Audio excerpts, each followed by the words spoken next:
Praise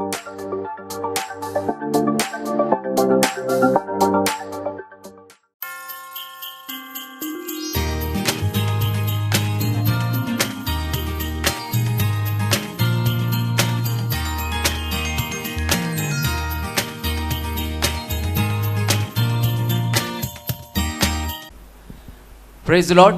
परमेश्वराच्या नावाला पुन्हा एकदा आपण गौरव देऊयात. सर्वांचं पुन्हा एकदा मनपूर्वक स्वागत पास्टर मनोज तेलोरे मिनिस्ट्रीज या यूट्यूब चॅनलमध्ये.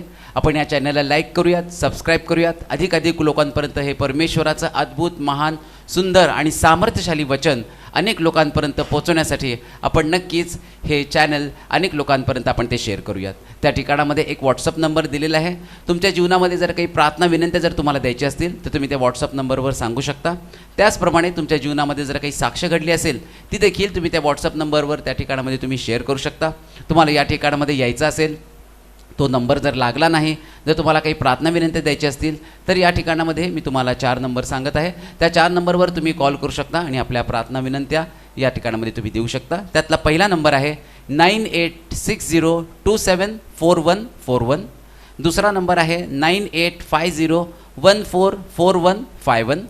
तिसरा नंबर आहे 9730319999 आणि चौथा नंबर आहे 9922882179. या नंबरवर तुम्ही कॉल करू शकता. परमेश्वर अद्भुत कार्य करत आहे आणि आज एक साक्ष सांगण्यासाठी आपल्यामध्ये ब्रदर बाळू शिंदे उस्मानाबादवरून आलेले आहेत. ते यावेळीच एक आपली साक्ष यावेळी सांगतील. मी माझ्या आत्यानं आणले मला इथं आणि माझ्या पाठीमध्ये गाठ होती. ते मी आता ही 3री वेळेस आहे इथं आलो आहे. तर माझ्या पाठीतली गाठ संपली, सर्व नेट झाले. आणि माझा मुलगा आहे एक घरीच बसून राहत होता नोकरी सोडून. मग नंतर गेल्या रविवारी त्याच्यावर प्रार्थना केली तर ते लगेच सोमवारी ड्युटीवर गेला पुण्याला मध्ये. परमेश्वराच्या नावाला धन्यवाद देऊयात. एक बहीण होती आणि 22 वर्षापासून त्या बहिणीचं डोकं दुखत होतं आणि गोळी घेतल्याशिवाय तिचं डोकं दुखायचं बंद होत नव्हतं आणि गेली 22 वर्ष हा तिला त्रास होता. ज्यावेळेस तिला कळलं की मनोज तेलोरे पास्टरांचे मीटिंग मनमाडला आहे, ती बहीण मनमाड या ठिकाणामध्ये पास्टरांकडे गेली. त्या ठिकाणामध्ये त्या बहिणीने प्रार्थना करून घेतली आणि जेव्हापासून तिने प्रार्थना करून घेतली तिने साक्ष सांगितली की 22 वर्षापासूनचं जे दुखणं होतं ते प्रार्थना केल्यानंतर परमेश्वराने अद्भुतरित्या पूर्णपणे बरं केलं. म्हणून आपण सर्व गौरव परमेश्वराला देणार आहोत. एक बहीण ज्यावेळेस पास्टर मनोज तेलोरे यांची मीटिंग पंचावतला चालू होती त्या ठिकाणामध्ये एक बहीण आली आणि ती बहीण त्या ठिकाणामध्ये आल्यानंतर त्या बहिणीला कळलं होतं की या ठिकाणामध्ये चर्चचं बांधकाम चालू आहे. त्या बहिणीने पास्टरांकडे 50,000 रुपये दिले आणि तिने सांगितले की माझ्याकडून तुमच्या बांधकामासाठी, चर्चच्या बांधकामासाठी हे राहू दे. आणि 1 डिसेंबरला ते बहीण पेन्शनवर आहे, बहीण म्हणजे ती रिटायर झालेली आहे. आणि ज्यावेळेस ती बहीण 1 डिसेंबरला पेन्शन घेण्यासाठी गेली तर त्या बहिणीने साक्ष सांगितले की तिला पेन्शन तर त्या ठिकाणामध्ये मिळालीच, पण पेन्शनबरोबर 2 लाख रुपये जास्त त्या बहिणीला मिळाले. आपण सर्व गौरव परमेश्वराला देणार आहोत. एक भाऊ पास्टरांच्या मीटिंगला जाणार होता आणि त्याला कळलं की मनोज पास्टरांची मीटिंग त्या ठिकाणामध्ये आहे आणि तो मीटिंगला जात असताना त्याने म्हटलं की मी आज मनोज पास्टरांच्या मीटिंगला जात आहे आणि जो काही शरीरामध्ये माझ्या व्याधी आहे, त्यांच्या गुडघ्याचे जे लिगामेंट होते ते टेअर झाले होते आणि त्यामुळे खूप त्रास त्यांना होत होता, चालता देखील त्यांना येत नव्हतं. पण एक विश्वास त्यांनी मनामध्ये धरला की मी ज्यावेळेस मीटिंगला जाईन आणि ज्यावेळेस पास्टर वचन सांगतील ते वचन ऐकत असतानाच मी बरा होणार आहे हे विश्वास घेऊन ते त्या मीटिंगला गेले. आणि मीटिंग झाल्यानंतर त्यांनी साक्ष सांगितली की मी विश्वास घेऊन आलो होतो आणि परमेश्वराने अद्भुत कार्य केलं आणि मीटिंगमध्ये वचन चालू असतानाच परमेश्वराने मला पूर्ण आरोग्य दिलं. आपण सर्व गौरव परमेश्वराला देणार आहोत. तेच परमेश्वराचं महान, गौरवी असं वचन घेऊन येत असताना आपण जोरदार आणि स्वागत करूयात पास्टर मनोज तेलोरे यांचं. तो प्रभूला पुन्हा धन्यवाद देतो. अद्भुत रीतीनं देव पुष्कळ लोकांच्या जीवनामध्ये काम करत आहे. विशेष जे मंदिरासाठी लोक बांधकामाला हातभार लावत आहे, एवढे आशीर्वाद प्रभूनं त्यांना दिलेत. म्हणजे त्या लोकांना देताना वाटत पण नव्हतं की एवढ्या मोठ्या प्रमाणात त्यांना आशीर्वाद मिळतील. त्याच लोकांमध्ये जातो आणि ते सांगतात जेव्हा आम्ही तुमच्या मंदिरासाठी ज्या रकमा दिल्या, परंतु कुठून कसं आलं आम्हाला काही माहीत नाही, पण देवानं आम्हाला पुरवलं. आता जी साक्ष सांगितली पंचावच्या सिस्टरांची, त्या मीटिंगला गेल्यावर 50,000चा चेक त्यांनी माझ्या हातामध्ये आणून दिला आणि ते म्हटले तुमच्या मंदिराचं बांधकाम चाललंय, राहू द्या. मला माहीत नव्हतं ते पेन्शनर आहे, पण मुलं काहीतरी मला वाटतं परदेशामध्ये शिकतात. आणि तो चेक मी घेऊन आलो, बँकेत भरला आणि त्यांनी सांगितलं की ज्यावेळेस बँकेमध्ये पेन्शन काढण्यासाठी गेले तर अचानक 2 लाख रुपये खात्यावरती जमा झाले. ते म्हटले घ्यावे की नाही घ्यावे, म्हणून मी बरेच दिवस, कारण ते बँकवाले पण देतात पण आणि काढून पण घेतात. आणि मग जे आमच्या याचं कटिंग 12 वर्ष आली तेव्हा 2,000 पेन्शन होती आणि मग तिच्या अंगावर 1,20,000 निघाले. 12 वर्ष तिच्याकडनं 1,000 रुपये फेडून घेतले, सोडत नाहीत बँकवाले. म्हणून त्यांनी म्हटले हातच लावायचं. परंतु नंतर बँकेत जाऊन चौकशी केलं तर ते म्हटले नाही, तुम्हाला सरकारनंच दिलेली आहेत. म्हणजे तुम्ही देवाच्या राज्यामध्ये गुंतवल्यावर सरकारला सुद्धा देव देणं भाग पाडतो. ही डेड इन्व्हेस्टमेंट नाही बरं का.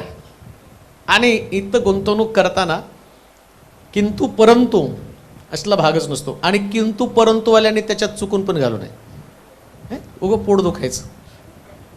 खा प्या मजा करा, पण एक गोष्ट ध्यानात ठेवा, ज्यांनी देवाच्या राज्यामध्ये पेरणी केली तर तो देव अधिक पटीनं परत करणारा देव आहे. असं शास्त्रात लिहिले बरं का. माझं मनचं नाही मी सांगत. 5 भाकरी दिल्या 12 टोपल्या मिळाल्या. 1 भाकर दिली तर 3.5 वर्षाचा पुरवठा त्यांना दिला. म्हणजे देव देताना आकाश कपाट उघडून देतो बरं का.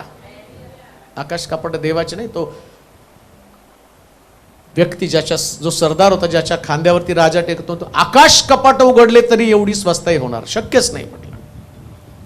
परंतु देवानं ज्यास आकाश कपाट उघडलं तर हा व्यक्ती त्यांच्या पायाखाली सापडून मेला, पण त्याला त्याच्यातला भाग मिळाला. म्हणजे देव ज्यास आकाश कपाट उघडतो ना, तर त्यावेळेस तुमच्या घरात ठेवण्यासाठी जागा नसेल. आणि मी तुम्हाला सांगतो 2024 हे गुंतवल्याचं रिफंडचं वर्ष आहे. हा, ज्यांनी गुंतवलं अधिक पटीनं त्याची परतफेड नक्कीच होणार आहे. आणि मी तुम्हाला ज्या देवाची सेवा करतो त्याच्या समोर तुम्हाला निक्षून सांगतो की हे तुमचं तुम्हाला अधिक पटीनं, म्हणजे त्याचं काउंटिंगच नाही, काउंटिंग तुम्ही करू शकत नाही, इतकं प्रभू तुम्हाला आशीर्वाद देणार आहे. पुष्कळ सभा या दिवसामध्ये महाराष्ट्रात सगळीकडे चालू आहेत, अजून पुढं चालू असणार आहेत. नंदुरबारला आहे, नंदुरबारला 2 सभा एप्रिलमध्ये असणार आहेत, नागपूरला सभा असणार आहे, मुंबईला सभा असणार आहे, त्यानंतर नगरमध्ये आणि नगरच्या पुढे अशा प्रचंड प्रमाणात सभा चालू आहे. आणि तेवढी धावपळ करावी लागणार आहे. आणि ती धावपळ करत असताना जेवढ्या तुम्ही प्रार्थना कराल तेवढं मोठं पीक तुम्ही पाहणार आहात. अशी एकही सभा झाली नाही की ज्या सभेमध्ये आम्ही गेलो आणि लोकांचं परिवर्तन झालं नाही. मनमाडच्या सभेमध्ये त्या ठिकाणचे ते पास्टर म्हटले, तुम्ही येता मीटिंग करून जाता, परंतु त्याच्यानंतरचं संजीवन कित्येक महिने टिकलेलं असतं. त्यामुळं तुम्ही येणं आणि लोकांना चार्जअप करणं फार गरजेचं असतं. आता त्या लोकांना मी जातो 3 दिवस मीटिंग करतो आणि त्यांचं संजीवन कित्येक महिने राहतं. अहो तुमच्याकडं तर मी 12 महिने पडलेलो आहे. तुमचं संजीवन कसं असलं पाहिजे?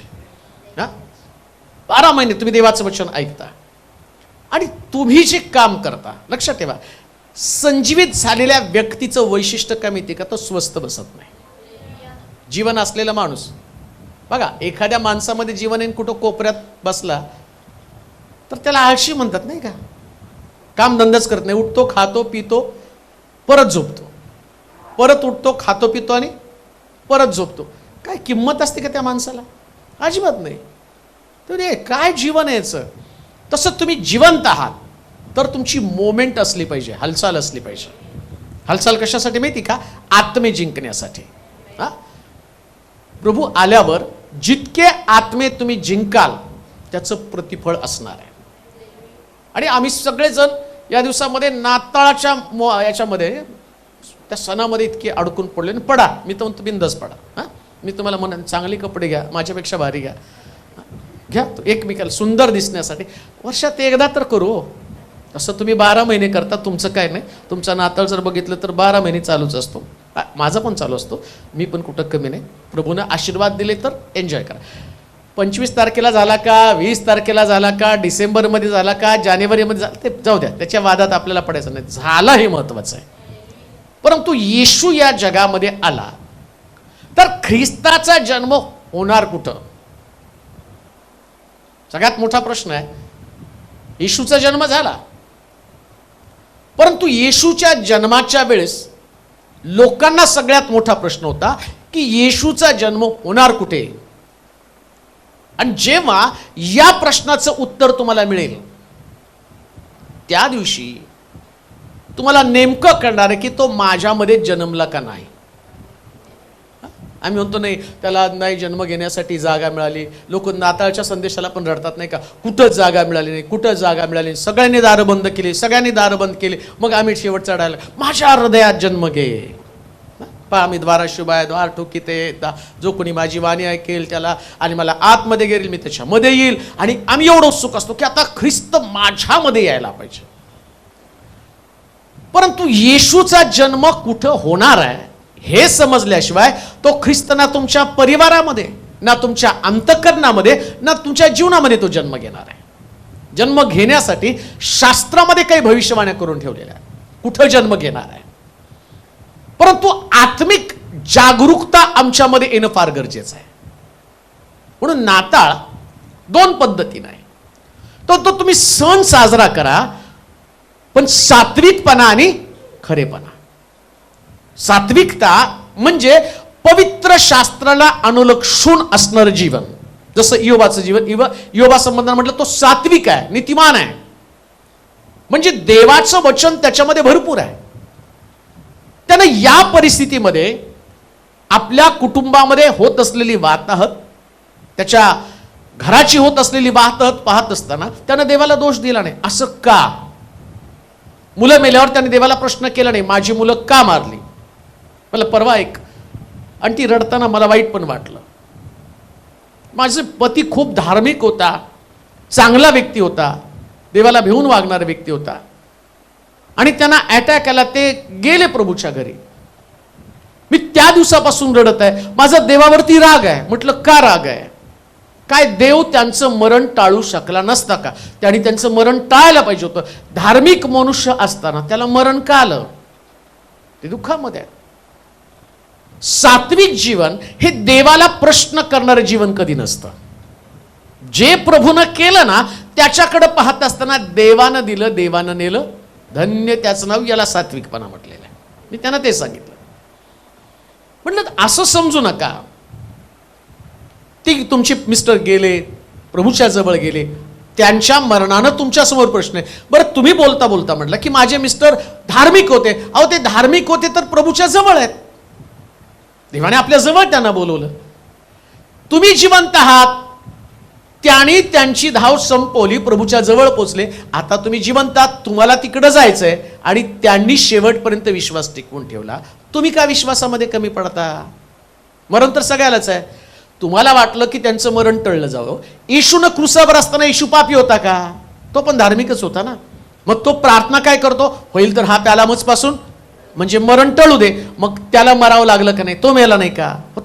तो मेला म्हणजे जगातला प्रत्येक नीतिमान व्यक्ती मरणारच आहे, प्रभूच्या इच्छेनं मरणार आहे. म्हणून दुःख नाही करायचं. तिथं जाताना आपली तयारी करत असायची. याला सात्विक जीवन म्हटलेलं आहे.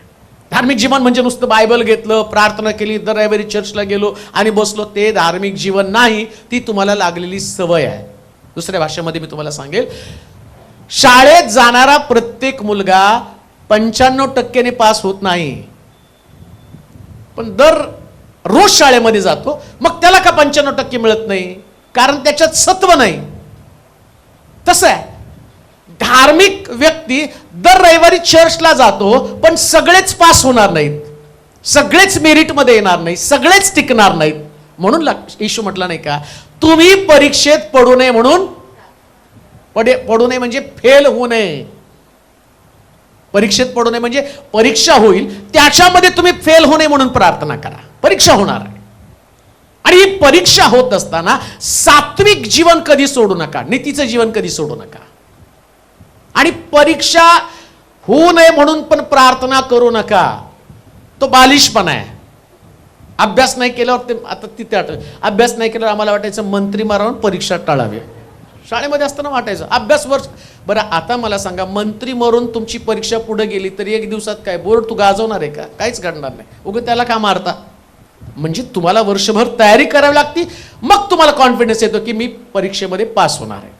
लक्षात घ्या, दरवर्षी आम्ही एक्झरसाइज केली पाहिजे किंवा सराव केला पाहिजे. कशाचा? परीक्षेचा सराव. म्हणून पहा, बोर्डानं पण केलं सराव परीक्षा. बोर्ड मुख्य परीक्षा एकदम घेत नाही, मग काय घेतं आधी? आणि सराव परीक्षेत लायकी कळते. सराव परीक्षेमध्ये कळतं किती लायकी याची. आणि सराव परीक्षा होईपर्यंत त्याला विचार नका, 90% कुठं नाही गेले. आणि सराव परीक्षेत सर बोलून घेतात गणित कच्चं आहे, हिंदी कच्चं आहे, अंक कच्चं आहे. का तर सराव परीक्षेत लायकी कळते. या पृथ्वी तलावर आमची सराव परीक्षा आहे. मुख्य परीक्षा हार्मोगिदनची लढाई आहे. मुख्य परीक्षा अँटी ख्राइस्ट आल्यावरती आहे, तिथं कोणीच टिकणार नाहीये. पण आता जी सराव परीक्षा याच्यामध्ये पास होऊ ना, मुख्य परीक्षेमध्ये कोण टिकणार आहे? त्या काळामध्ये ना चर्च असणार आहे, ना मंडळ्या असणार आहे, ना उपासक असणार आहे, ना वादक असणार आहे, ना सांगणारे लोक असणार आहे, ना विश्वासणाऱ्यांची संगती असणार आहे, ना फेलोशिप असणार आहे. या सगळ्या गोष्टी त्यावेळेस नसणार आहे. मग त्या परीक्षेत कसं टिकणार आहात? त्या दिवशी कसं तुम्ही टिकणार आहात? आत्ताच्या तुमच्या परीक्षा साध्या साध्या परीक्षा. मला त्या विषयाकडे जायचं नाही. मला येशूचा जन्म होणार कुठे या प्रश्नाचं उत्तर शोधायचं आहे. कुठं होणार येशूचा जन्म? गणनाचं पुस्तक 24वा अध्याय आणि त्याचं 17 वचन आपण वाचणार आहोत. कुठं येशूचा जन्म होणार आहे? गणनाचं पुस्तक 24वा अध्याय त्याचं 17 वचन. मी त्याला पाहीन, हा, पण तो आता दिसत नाही. तो आता दिसत नाही. त्याला न्याहाळीन, त्याला न्याहाळी, पण तो जवळ नाही. तो जवळ नाही. याकोबातून एक तारा उदय पावेल, एक तारा उदय पावेल. आणि इस्रायलातून एक राजदंड निघेल. एक राजदंड निघेल. तो मोवाबाचा कपाळ मोक्ष करील. पा कुठं येशूचा जन्म होणार आहे? 2 गोष्टी सांगितल्या गेलेल्या. सगळ्या जगाला प्रश्न येतो, मंडळ्यांना प्रश्न आहे, प्रत्येक विश्वासणाऱ्यांसाठी प्रश्न आहे की ख्रिस्ताचा जन्म नेमका कुठे होणार आहे. ऐका, येशूच्या जन्माचं वैशिष्ट्य 2 गोष्टी येशूच्या जन्माच्या द्वारे जगाला आणि प्रत्येक विश्वासणाऱ्याला मिळालेल्या 2 महत्वाच्या गोष्टी. एक, तो म्हटला भिवू नका, तुमच्यासाठी आज दाविदाच्या नगरामध्ये तारणारा जन्मलेला आहे. पहिली गोष्ट तर भीती. जग आज भीतीमध्ये अडकून पडलेलं आहे. सगळ्याला भीती आहे. अगदी छोट्या मुलापासून तर मोठ्या व्यक्तीपर्यंत, वृद्ध व्यक्तीपर्यंत प्रत्येक व्यक्ती भीतीच्या सावटाखाली आहे. प्रत्येक जण. भीती नाही असं एक सुद्धा व्यक्ती या ठिकाणामध्ये नाही. मला सुद्धा भीती आहे. मला माझ्या जीवनाची भीती, तुम्हाला भीती, आणि ती भीती रोज तुमच्याकडे असणार आहे. पण या भीतीला जर दूर करायचं असेल तर त्याच्यासाठी याकोबातनं एक तारा उगवला पाहिजे. ख्रिस्ताचा जन्म झाल्याशिवाय भीती जाणारच नाही. कारण येशूच्या जन्माच्या वेळची सुवार्ता होती, भिवू नका. म्हणजे भीतीपासून सुटका व्हायला पाहिजे तर त्याच्यासाठी ख्रिस्ताचा जन्म व्हायला पाहिजे. आणि ख्रिस्ताचा जन्म होणार कुठं ते माहिती करून घेणं गरजेचं आहे. मी म्हटलं नाही माझी भीती जायला पाहिजे, ख्रिस्तानं माझ्यामध्ये जन्म घ्यायला पाहिजे, पण कुठं पण नाही. ख्रिस्ताचा जन्म याकोबातून तारा उगवणार आहे. कुठं जन्म होणार आहे? याकोब बनणं गरजेचं आहे. याकोबाशिवाय ख्रिस्त येऊ शकणार नाही. आणि याकोब या शब्दाचा अर्थ आहे युक्तिबाज.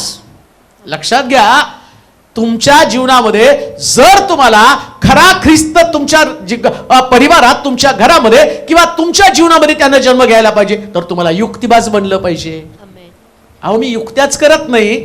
आम्ही युक्त्या करण्याच्या ऐवजी म्हणतो आमच्यामधली भीती जाऊ दे. तशी भीती नाही जाणार आहे. तसा जन्म होणार नाही. याकोब बना, युक्तिबाज बना. कसल्या युक्त्या हो? याकोबानं युक्ती केली. त्याच्या भावाला भूक लागली होती आणि तो म्हटला की मला भूक लागली. ज्येष्ठपण अगदी पोटामध्ये असताना पासून तो ज्येष्ठपण त्याच्या डोक्यातच ते ज्येष्ठपण वाट त्यानं पाहिली. ऐका, ज्येष्ठपणाचा आशीर्वाद जो देवानं तुमच्यासाठी राखून ठेवला, गर्भाशयात असताना परमेश्वरानं याकोबा संबंधानं आधीच सांगून ठेवलं होतं. मोठा धाकट्याची सेवा करेल, परंतु सेवेसाठी त्याला वाट पाहावी लागली. मोठा आणि मोठेपण मिळवण्यासाठी त्याला वाट पाहावी लागली. मोठेपणा असाच कधी जगामध्ये तुम्हाला मिळू शकणार नाही. जग देतं ते मोठेपण टिकणारं नाही, प्रभू देतो ते मोठेपण टिकणारं मोठेपण आहे. देवानं याकोबाला मोठेपण द्यायचं ठरवलं होतं. आता याकोबाला मोठेपण द्यायचं तर याकोबाला युक्ती करावी लागणार आहे. स्वतः उपाशी राहिला आणि त्याचं वरण त्याने त्याच्या भावाला दिलं. लक्षात घ्या, युक्त्या करून तुम्हाला आशीर्वाद मिळवावे लागणार आहे. तुम्ही जोपर्यंत युक्त्या करत नाही तोपर्यंत ख्रिस्ताचा जन्म पाहू शकणार नाही. आज आम्हाला डोक्यामध्ये आणि ख्रिस्ताला मिळवण्यासाठी काही ना काहीतरी युक्त्या कराव्या लागणार आहे. जक्कय युक्ती करतो आणि झाडावरती चढतो. बाकीचे सगळे लोक असेच त्याच्या मागं, गाव निघालं, हे पण निघाले. आता इकडं आम्ही पाहतो जक्कय ठेंग नाही, बुटकाय, पण तो झाडावरती चढला. आणि एवढ्या सगळ्या लोकांकडे दुर्लक्ष करून येशू जक्क्याला म्हटलं, त्वरा कर, खाली ये, आज मला तुझ्या घरी यायचंय. जन्म तुमच्या घरी व्हायला पाहिजे. सगळ्यांची दारं त्याने ठोकवली, एकानं पण दार उघडलं नाही. पण जक्कयानं दार उघडलं, कारण त्यानं युक्ती केली ख्रिस्ताला आपल्या घरी नेण्यासाठी. आजच्या सकाळी हाच प्रश्न, तुमच्या घरात येशू ख्रिस्तानं येण्यासाठी तुमच्याकडे कोणत्या युक्त्या आहेत? तुम्ही असंच जीवन जगत आहात, आले दिवस असंच खर्च करत आहात, पण ख्रिस्ताला मिळवण्यासाठी तुमच्याकडे काय प्लॅन आहेत? कोणत्या योजना आहेत? किती वर्ष असंच घालवले तुम्ही युक्त्या केल्याशिवाय इतका मोठा राजा तुमच्या घरात कसा येणार आहे? एखाद्या व्यक्तीला तुमच्या घरी बोलवायचे ना, तर त्याच्यासाठी तुम्हाला फार प्लॅन करावे लागतात.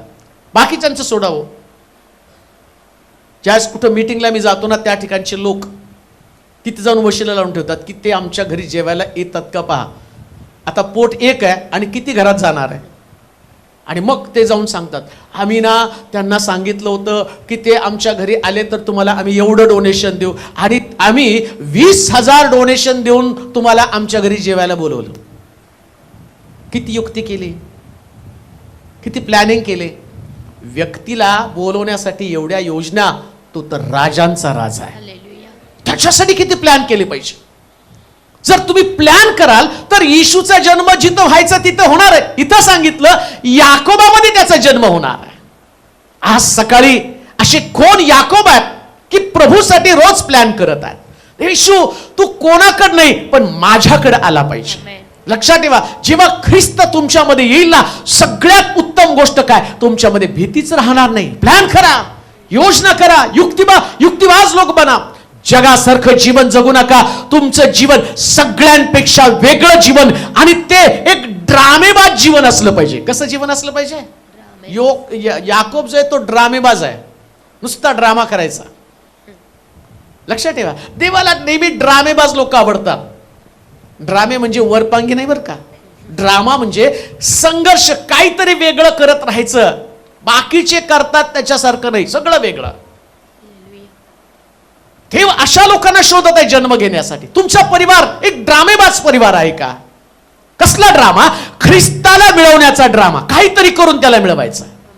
ड्रामा म्हणजे तुमचं स्किट नाही, हा तुमचा ड्रामा नाहीये. तो ड्रामा लोक पाहतील, पण येशू तुमचा ड्रामा वेगळा पाहते. येशूनं ड्रामा पाहिला, बापाने याचा ड्रामा पाहिला. त्याच्या बापानं पाहिलं, अरे याला पण भूक लागली, एसावाला पण भूक लागली, आणि एसाव तो येतो म्हणतो मला भूक लागली, मला जेवण. तो म्हटलं देतो, पण मला तुझे ज्येष्ठपणाचा आशीर्वाद आहे. तो म्हटला हाच ड्रामेबाज आहे, याने मला ओळखलं. आशीर्वाद घ्यायचे तर त्याच्यासाठी देहाच्या गोष्टी बघणार नाही, आत्मिक गोष्टींकडे लक्ष लागले. आत्मिक गोष्टींकडे लक्ष लावा. आत्मिक लोक बना. आत्मिक लोकांचं लक्ष वरच्या गोष्टींकडे मिळवू नये. मला देवापासूनचे आशीर्वाद मिळावेत, मला प्रभूला आणि प्राप्त करून घ्यायचंय.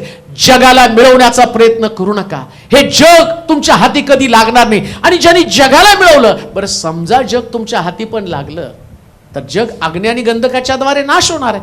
मग नाशवंत गोष्ट कशाला? अविनाशी कोण आहे? येशू म्हणतो मार्ग, सत्य आणि तो अविनाशी आहे. येशूला मिळवा. येशूला मिळवण्यासाठी युक्तिबाज तुम्हाला बनणं गरजेचं आहे. म्हणून युक्तिबाज लोकांनाच हेच लोक येशूला स्वीकारणार. तुमच्याकडे युक्ती असू द्या. काय युक्ती करायची? चर्च तुमचं 9:30 आहे, तुम्ही प्लॅन करा 8:30 जाऊन बसतो. पहिला मीच आलो पाहिजे, पहिलं माझंच या मंदिरामध्ये असलं पाऊल पडलं पाहिजे. तुमची पावलं उशिरा मंदिरामध्ये पडली तर ख्रिस्त तुमच्या घरी कसा जन्माला येईल? येणारच नाही होतो. राजाला मिळवायचंय, राजाला मिळवायचं तर युक्त्या केल्या पाहिजेत. काय युक्ती आहे? पहिले साधे सुधे युक्त. तुम्हाला जास्त काही तुम्हाला काही लोक म्हणतात ना, नाही एक हिंट द्या ना. हिंट देतो तुम्हाला. नवीन वर्षात 2024 मध्ये मला माहिती आहे की हे लोक एवढ्या लांबून लांबून येतात. मला त्यांचं कौतुक करूशी वाटतं. लांबून येणारे लोक सकाळी 8ला इथं हजर आणि जवळून येणारे 11:30ला हजर. आणि कसे त्यांच्याकडे आशीर्वाद येणार आहेत, कसा प्रभू त्यांच्या घरी जन्म घेणार आहे? कारण तुम्ही राजाला किंमत देत नाही. विचार करा, जर राजाला तुम्ही किंमत देत नाही, राजा तुम्हाला काय किंमत देणार आहे? साधी गोष्ट आहे. राजाला तुम्ही किंमत देत नाही, मग तुम्ही म्हणाल त्याला आम्हाला किंमत दे. अहो, तो तर ईर्ष्यावान आहे. तो ज्यास ईर्ष्येला पेटतो ना, त्यास तुमचं तोंड सुद्धा बघणार नाही. ही गोष्ट ध्यानात ठेवा. जेव्हा ख्रिस्ताकडे तुम्ही पाहताना, ख्रिस्ताकडे पाहताना तुमच्यामध्ये तळमळ असली पाहिजे की त्याचं लक्ष माझ्याकडे जावं. ऐका, ज्या मंदिरामध्ये तुम्ही उभा आहात ना, हे मंदिर म्हणजे एक बिल्डिंग नाही, हे जिवंत देवाचं वास्तव्य असणारं ठिकाण आहे. तुमचं येणं, तुमचं जाणं, तुमचं बसणं, तुमचं उठणं, सगळ्या गोष्टीकडे तो बारकाईनं पाहत आहे. एकदा तुम्ही देवाच्या घरामध्ये प्रवेश केल्याबरोबर तिथं तुमच्याकडे युक्ती असल्या पाहिजे. एवढे लोक उपासना करत आहेत, एवढे लोक वर्शिप करत आहेत, एवढे लोक देवाचं वचन ऐकत आहेत. या वचनातले आशीर्वाद मला मिळाले पाहिजेत, या उपासनेतले आशीर्वाद मला मिळाले पाहिजेत. याच्यामध्ये माझं बसणं प्रभूनं आणि लक्ष वेधून घेतलं पाहिजे. आज शास्त्र सांगतं, वाळलेल्या हाताचा मनुष्य त्या मंदिरामध्ये होता, त्याने येशूचं लक्ष आपल्याकडे वेधून घेतलं आणि तो व्यक्ती तेव्हाच बरा झाला. कुबडी स्त्री मंदिरामध्ये आले, तिनं येशूचं लक्ष वेधून घेतलं. रक्तस्रावी स्त्री गर्दीमध्ये असताना तिनं लक्ष येशूचं वेधून घेतलं. तुम्ही देवाच्या भवनामध्ये, देवाच्या घरामध्ये येताना जर तुम्ही असंच आला, तुमच्याकडे प्लॅन्स नाही, तुमच्याकडे योजना नाही, तुमच्या कुळात, तुमच्या जीवनामध्ये ख्रिस्ताचा जन्म कधीच होऊ शकणार नाही आणि तुमच्या जीवनातली भीती कधीच आणि नष्ट होणार नाही. लक्षात ठेवा, जेव्हा तुमच्यामध्ये ख्रिस्त जन्म घेतो त्यास तुम्हाला भीती नसती. का? कारण तुमच्यामध्ये जगाचा राजा आहे आणि तो राजा सामर्थ्यशाली राजा आहे. तो इमॅन्युएल आहे आणि तो आमच्या बरोबर आहे. जर तो आमच्या बरोबर आहे तर आम्ही कोराच्या पुत्रासारखं म्हटलं पाहिजे. जास्त पृथ्वी उलती पालती झाली, सागराच्या उचंबळ्यानं पर्वत हल्ले, तरी आम्ही भिणार नाही. का? कारण तो आमच्या बरोबर आहे. युक्त्या करा. 2024 मध्ये जाण्याच्या अगोदर प्लॅन करा. तो सैतान तुम्हाला देवाच्या मंदिराकडे न जाण्यासाठी अनेक बहाणे सांगत असतो, पुष्कळ बहाणे. कारण त्याला माहिती आहे की तुम्ही देवापासूनचे आशीर्वाद मिळवू नये. तुमचं मनच ठीक नाही, आज असंच झालं, उद्या तस नाही, वचनाला जाऊ ना. आणि काय वचन ऐकून तरी बदल करताय? समजा वचनाला तुम्ही आला तर वचनात तर मी हेच सांगतो, लवकर या. म्हणजे वचन ऐकून पण बदल होत नाही. मग वचनाला जायचं नाही, वर्शिप नीट नाही करून तर दाखवतो. तुला वर्शिप येत नाही, वर्शिप नीट नाही. ते हे चांगले गातात का? हे काय करायचं तुम्हाला? कोण चांगलं गातं कोण वाईट गातं? जे गातात ते देवासाठी गातात आणि तुला सहभागी व्हायचं त्याच्यामध्ये. प्लॅन तुम्हाला देवाच्या घरात जाण्यासाठी प्लॅन आहे. दावीद म्हणतो, ते मला म्हणाले परमेश्वराच्या घराकडे जाऊ तेव्हा मला मोठा आनंद. का? एवढा राजाला कसं काय आनंद झाला? युक्ती आहे त्याची. हालेलुया. शास्त्रात त्यांनी लिहून ठेवले, ही युक्ती आहे, प्लॅनिंग आहे दाविदाचं. माझे आशीर्वाद जाऊ नये. राजा असताना त्याला माहितीये एवढे राजे जगामध्ये आहेत, पण मी देवाच्या पसंतीचा राजा व्हायला पाहिजे. म्हणून नुसता मंदिर हे कानावरती शब्द पडल्याबरोबर त्यांनी युक्ती केली. काय युक्ती? ते चल म्हटल्याबरोबर आतमध्ये उकळ्या फुटायला आनंद. ही युक्ती आहे. रविवारी तुमचं मन इतकं प्रसन्न असलं पाहिजे ना देवाला भेटण्यासाठी, तुमच्या चेहऱ्यावरती दुःख असूच नाही. आमेन म्हणाल का? रविवारी चर्च मध्ये आल्यावर तुमचा आनंद इतका दिसला पाहिजे की लोक म्हटले पाहिजे, आज कुठं फेशियल करून आला. त्यास तुम्ही म्हटलं पाहिजे, देवाच्या घरात गेल्यावरच तेज आहे. हालेलुया. मोशे वरून खाली आल्यावर त्याच्यावरती तेज होतं. तुम्ही सुद्धा उपासनेमध्ये एवढ्या वर जा, खाली आल्यावर तुमचे चेहरे तेजस्वी. राजा असल्याचं ते चिन्ह आहे. राजा असल्याचं चिन्ह आहे. उपासनेमध्ये स्वतःला झोकून द्या. युक्ती करा, सगळ्यांपेक्षा वेगळं. हालेलुया. ते नुसते जागेवरती हलतात, तुम्ही मोकळेपणाने आला. हालेलुया. ते नुसते हलत आहे, त्यांचं बोट वर आहे, तुमचा हात वर जाऊ द्या. हालेलुया. ते आवाज होते, तुम्ही शिट्ट्या मारा. हालेलुया. इंडिग्रेट सिस्टरची आठवण येते नाही का? शेजारची मानाचे आमचे कान फुटलेत, फुटू द्या, दुसरीकडे बसा. पण मी मान आशीर्वाद असेच मिळत नसतात. ख्रिस्ताचा जन्म असा कुठं पण होणार नाही. जन्म होण्यासाठी वेध होऊन घेणाऱ्या गोष्टी तुमच्याकडे असल्या पाहिजे. हालेलुया. ख्रिस्ताचं आकर्षण तुम्ही बनला पाहिजे, की प्रभूनं माझ्याकडे लक्ष लागलं पाहिजे. जे बेस्ट ते प्रभूला देण्याचा प्रयत्न करा. आमेन. आणि जेव्हा तुम्ही बेस्ट प्रभूला, तो ख्रिस्त तुमच्यामध्ये जन्म घेतोच. आल्यावर ख्रिस्ताच्या जन्माला फार सुंदर सुंदर गोष्टी पुढे पाहणार आहोत. एवढ्या सगळ्या गोष्टी पाहणं होतं का नाही, परंतु आम्ही पाहूया त्या वाचा त्या वचनामध्ये. मी हा, त्याला पाहीन, मी त्याला पाहीन, पण तो आता दिसत नाही. आता दिसत नाही. त्याला न्याहाळीन, न्याहाळी, पण तो जवळ नाही. तो जवळ नाही. याकोबातून याकोबातून एक तारा उदय एक पावेल, तारा. याकोब म्हणजे युक्तिबाज लोकांमधनं त्याचा जन्म होणार आहे. आणि आणि इस्रायलातून इस्रायलातून एक राजदंड निघेल, एक राजदंड निघेल. तो मोवाबाचा. हा, एक गोष्ट, पहिली गोष्ट एक याकोब, आणि याकोबालाच दुसरं नाव इस्रायल आहे. तो तुला आता याकोब नाही इस्रायल म्हणतील. आमेन. मग इस्रायल मध्ये आणि याकोबामध्ये फरक काय आहे? पहिली गोष्ट, तो युक्तिबाज आहे.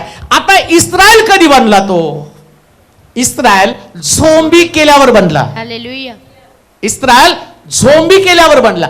देवाला झोंबी करणारे लोक आवडतात. आमेन. झोंबी करणं म्हणजे माहिती कसं आहे? सोडायचंच नाही देवाला. तू दे, हालेलुया. जोपर्यंत तू देत नाही तोपर्यंत मी तुला. सोडणार. आता त्या उस्मानाबादच्या ब्रदरनं साक्ष सांगितली. त्यांना सांगितलं होतं पाठीवरती गाठ आहे, आणि मग ते म्हटले आम्हाला ट्रॅक्टर घ्यायचा होता, परंतु मला प्रश्न पडला पाठीवरती गाठ आहे म्हणजे आता तो कॅन्सर असणार आहे. मग आता कशाला ट्रॅक्टर घ्यायचा आणि कशाला सगळी गुंतवणूक करायची, आज ना उद्या जायचं. त्यांची मानसिक तयारी झाली होती. परंतु जसं मंदिरात आले तसं त्यांचे विचार बदलले. अरे इथं एवढं सगळं घडतं, मग मला पण इथं सुटका मिळणार. ते म्हटले 4 आठवडे इकडं तुमच्या चर्चमध्ये आलो, 5व्या आठवड्याला बघतो तर गाठ गायब आहे. हालेलुया. झोंब्या करा हो. आमेन. येशूचा जन्म कुठं होतो? झोंबी करणाऱ्या लोकांमध्ये. ते आले, मग आलं आणि जातो आम्ही, मग आम्ही येतो. नाही हो, आमचे जोएल ब्रदर दुबईची ट्रिप संपली, त्याच्यावरून आल्यावर ते झोंबी करतात. एवढ्या लांब. आता कोणतरी बस येऊन इकडे चर्चला येईल का? आता त्यांना तिथून यायचं म्हणजे 20,000-1,000 रुपये त्यांचा खर्च होतो.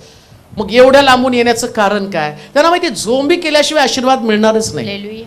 जेव्हा तुम्ही झोंबी कराल, लक्षात ठेवा, सगळ्यांपेक्षा वेगळा राजा तुमच्यामध्ये असणार. आमेन.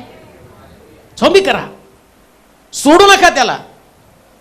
प्रभू असे लोक शोधतात की जे त्याच्याशी युद्ध करायला तयार आहे, त्याच्याशी लढायला तयार आहे. आणि देवाला लढणारे लोक आवडतात. तुम्ही कधी कुत्र्यांची पिलं बघता का?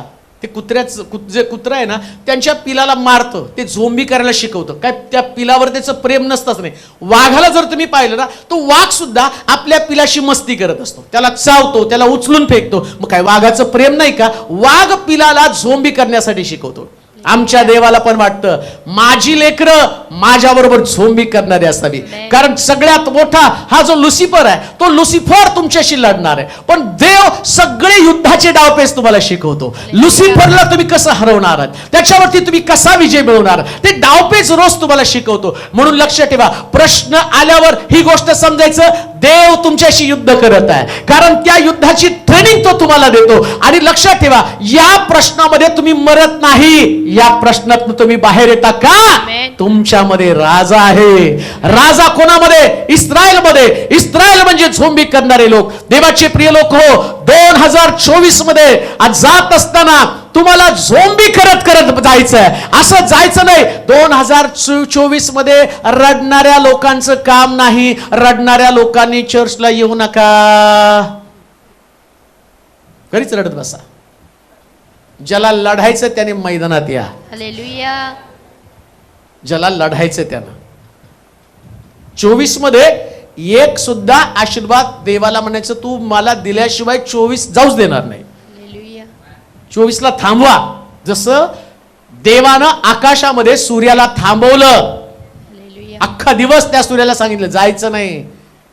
इतिहासाच्या पुस्तकामध्ये ज्याने कॅल्क्युलेशन केलं, दिवसाचं 1 दिवस मिसिंग आहे, सगळं कॅल्क्युलेशन केल्यावरती जे ब्लॅक होल केलं ते म्हणतात एक दिवस मिसिंग आहे. त्यास बायबलच्या अभ्यासाकडे सांगितलं हा मिसिंग झालेला दिवस, एक दिवस प्रभूनं सूर्य थांबवला, तो दिवस आहे. लक्षात घ्या, हे सायन्स सुद्धा आपल्या बायबलला आणि आपल्या बायबलवरती त्याला विश्वास ठेवण्यासाठी भाग पाडलं जातं. म्हणून झोंबी करणारे लोक बना, झोंबी करून आशीर्वाद मिळवा. जगाचे आशीर्वाद मिळवू नका. जगाचे आशीर्वाद येतात आणि निघून जातात, प्रभूचे आशीर्वाद टिकून राहतात. आमेन. त्या आशीर्वादासाठी झोंबी करा. रडत आयुष्य घालवू नका कोणत्या गोष्टीसाठी, आणि संघर्ष केल्याशिवाय ती गोष्ट तुमच्याकडे येणारच नाही. ख्रिस्ताचा जन्म झोंबी करणाऱ्या लोकांमध्ये होतो. इस्रायलमध्ये तो तारा असणार आहे. जर तुम्ही संघर्ष करतात, लढत आहात, तर तुमच्यामध्ये त्याचा जन्म आहे. म्हणून लक्षात ठेवा. दुसरी गोष्ट त्याला म्हटलं की इस्रायलमध्ये मत्त्याचं शुभवर्तमान 2 अध्याय 14 वचन वाचूया. ही जी भविष्यवाणी जवळजवळ 4,500 वर्षापूर्वीची भविष्यवाणी गणनाच्या पुस्तकामध्ये 24व्या अध्यायाच्या 17 वचनामध्ये, ही 4,500 वर्षापूर्वीची भविष्यवाणी येशू ख्रिस्ताच्या जन्मासंबंधानं आता मत्त्याच्या शुभवर्तमानाच्या 2ऱ्या अध्यायामध्ये आणि त्याच्या 14 वचनामध्ये पण त्या ठिकाणामध्ये सांगितलंय. मग तो उठला आणि बाळक व त्याची आई यांना घेऊन रातोरात मिसर देशास निघून गेला आणि हेरोदाच्या मरणापर्यंत तेथे राहिला. मी आपल्या पुत्राला मिसर देशातून बोलाविले आहे.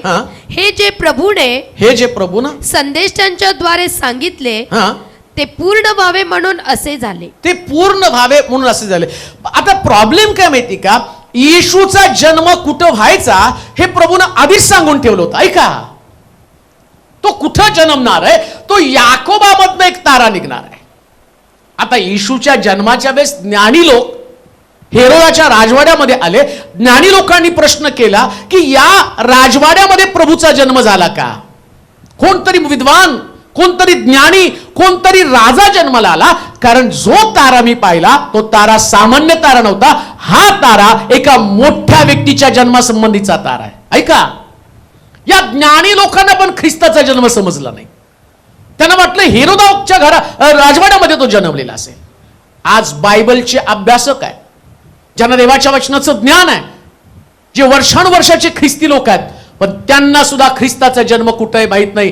का? कारण ते ज्ञानानं शोधतात, परंतु ज्ञानानं नव्हे तर भविष्यवाणी आणि पवित्र शास्त्रातली वचनं याच्याद्वारे ख्रिस्ताचा जन्म तुम्हाला समजणार आहे. म्हणून हेरोदानं काय केलं माहिती का, त्यानं सगळे बायबलचे अभ्यासक जमा केले. सगळ्या बायबलच्या अभ्यासकांना विचारलं, हे जे ज्ञानी लोक सांगतात त्या पद्धतीने असा कोणता राजा जन्माला येणार आहे? मग त्यांनी सगळ्या भविष्यवाण्या उलगडून पाहिल्या, शास्त्रातले ग्रंथ चाळले आणि त्यांना कळलं तो बेथलेहेम मध्ये जन्माला यायला पाहिजे, बेथलेहेम मध्ये त्याचा जन्म व्हायला पाहिजे. म्हणून लक्षात ठेवा, यहुदी लोक त्या राजाला ओळखू शकले नाहीत, राजा त्याला ओळखू शकले नाहीत. त्याचप्रमाणे या लोकांनी त्याचं राजपण सुद्धा स्वीकारलं नाही. यहुद्यांचा राजा म्हणून त्याच्या डोक्यावरती पाटी लावली, पण यहुदी लोक त्याच ख्रिस्ता संबंधानं म्हणतात याला सुळावरती द्या. त्यांनी गादीवरती त्याला बसवलं नाही, त्यांनी नाही त्याचं राजपद स्वीकारलं. राजा जन्माला येणार आहे, राजदंड निघेल म्हटलेलं आहे, या मबाबाचा कपाळ मोक्ष करेल असं म्हटलेलं आहे. यहुद्यांनी पण त्याला राजा म्हणून स्वीकारलं नाही. एवढंच नाही हो, एवढा मोठा राजाला जन्माला येत असताना एका सुद्धा घरानं त्याच्यासाठी द्वार उघडलं नाही. कोणी आपली जागा दिली तर कुत्र्यानं जागा दिली. ज्या सेजेवरती, ज्या गव्हाणीमध्ये ते कुत्र आणि जिथं बसत होतं ते कुत्र उठलं आणि त्या कुत्र्यानं त्याला जागा दिली, पण बाकीच्या लोकांनी त्याला जागा दिली नाही. ऐका, परंतु ज्ञानी लोकांसंबंधानं म्हटलं, या ज्ञानी लोकांनी येशू ख्रिस्ताला राजा म्हणून स्वीकारलं आणि राजा म्हणून स्वीकारल्यानंतर या ज्ञानी लोकांनी त्याला सोनं, ऊद आणि गंधरस दिला. हेरोद त्याला राजा म्हणून स्वीकारत नाही. जो राजा म्हणून स्वीकारतो राजाला सोनच द्यावं लागतं. राजाला पितळ देऊन चालत नाही, त्याला सोनं द्यावं लागतं. म्हणून शबाची राणी सुद्धा ज्या शलमोनाला भेटायला आलती ना, त्या शलमोनानं त्याच्याकडचं जास्तीचं सोनं तिला दिलं. त्याला माहिती खरं राजाला भेटल्यावर सोन्यामध्ये त्याची तुलना करतो, सोन्यामध्ये तुलना करतो. अजून बघा, श्रीमंत लोक सोन्यामध्ये तुला करून एकमेकाला ते वाटतात, सोन्यामध्ये तुला करतात. हा राजा तर एवढा श्रीमंत होता या यहुदी लोकांनी त्याला ओळखलं नाही, पण ज्ञानाने त्याला ओळखलं. ज्ञानी बना, राजाला तुमचं सोनं द्या. राजा सोनं कोणतं मागणार आहे तुमच्याकडं? तो तुमचा विश्वास. ते तुमची परीक्षा आहे. सोनं म्हणजे तुमची परीक्षा, सोनं म्हणजे तुमचा विश्वास आहे. जेव्हा तुम्ही ख्रिस्ताला आपल्या जीवनामध्ये घेताना त्यास तुम्हाला त्याला विश्वास दाखवावा लागणार आहे. कुठे आहे तुमचा विश्वास? तुमची परीक्षा होत असताना तुम्हाला विश्वास ठेवावा लागणार आहे. विश्वास आणि परीक्षा दोन्ही एकत्र आहे. जर तुम्हाला परीक्षेमध्ये विश्वास टिकवून ठेवता आला म्हणजे तुमच्यामध्ये राज आहे. परीक्षा झाल्यावर तुमच्यामध्ये भीती निर्माण होती. परीक्षा आल्यावर तुमचं मन खचून जातं. परीक्षा आल्यावर तुम्ही दुःखी बनता. परीक्षा आल्यावर तुम्ही कुरकुर करता. परीक्षा आल्यावर तुम्हाला तुमच्या जीवनामध्ये चांगलं काहीच करावंसं वाटत नाही. का तर तुमची परीक्षा आहे. परंतु लक्षात ठेवा, भट्टीतनं सोडवायला देव समर्थ आहे, हा तुमचा विश्वास आहे. भट्टी असणार आहे, परीक्षा असणार आहे. या परीक्षेमध्ये टिकून राहण्यासाठी तो विश्वास तुम्ही त्याला दाखवा. म्हणून त्या ठिकाणामध्ये आम्ही पाहतो त्यांनी त्याला ओळखलं नाही. त्याचा जन्म कुठं व्हायचा आहे हे कधी हेरोदाला पण कळलं नाही. पण गणनाच्या पुस्तकाच्या 24व्या अध्यायाच्या 17 वचनामध्ये पुन्हा एकदा त्या ठिकाणात वाचूया. मी त्याला पाहीन, मी त्याला पाहीन, पण तो आता दिसत नाही. तो आता दिसत नाही. त्याला न्याहाळीन, त्याला न्याहाळील, पण तो जवळ नाही. तो जवळ नाही. याकोबातून एक तारा उदय पावेल. म्हणजे ही भविष्यवाणी होती. कोणती भविष्यवाणी? मी त्याला पाहिल पण तो आता दिसत नाही. ऐका, आजही लोकांना हाच प्रश्न आहे. ते पाहण्याचा प्रयत्न करत आहेत पण त्यांना दिसत नाही. येशूचा जन्म पाहण्याचा प्रयत्न करत आहे. मग येशूचा जन्म पाहण्याचा प्रयत्न करताना 25 तारखेला घरावरती तारा याच्यातनं पाहतात. नाताळाचं फराळ याच्यातनं पाहतात. घराची रंगरंगोटी याच्याकडनं ते पाहतात. 25 तारखेचं चर्च याच्याकडनं ते पाहतात. इथून कुठून तरी पाहिलं पाहिजे की येशू दिसला पाहिजे.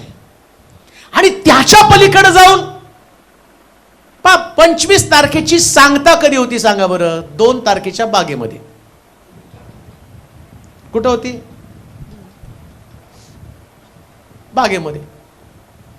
म्हणजे सुरुवात झाली जवळजवळ 15 पासून, आणि 15 पासूनची लगबग एकच, नाताळाला. आता नाताळ म्हणल्यानंतर आता परवा आपण पण गेलो नाही का, ख्रिसमस फेस्टिवल. मला तुम्ही सांगा, तिथं सगळ्या ख्रिसमस फेस्टिवल मध्ये तुम्हाला कुठं ख्रिस्त दिसला? सगळे तर स्टॉलवर खात होते. एकच तरी लक्ष होतं का त्या कार्यक्रमात? म्हणजे ख्रिसमस मधला ख्रिस्त गेला निघून. अडकले कशामध्ये लोक? नाचणारे नाचत होते, प्रिचिंग करणारा शेवटी त्यांना सांगायला होतं तुम्ही स्टॉल बंद करा, तुम्ही स्टॉल. कारण सगळ्यांचं लक्ष कुठं होतं?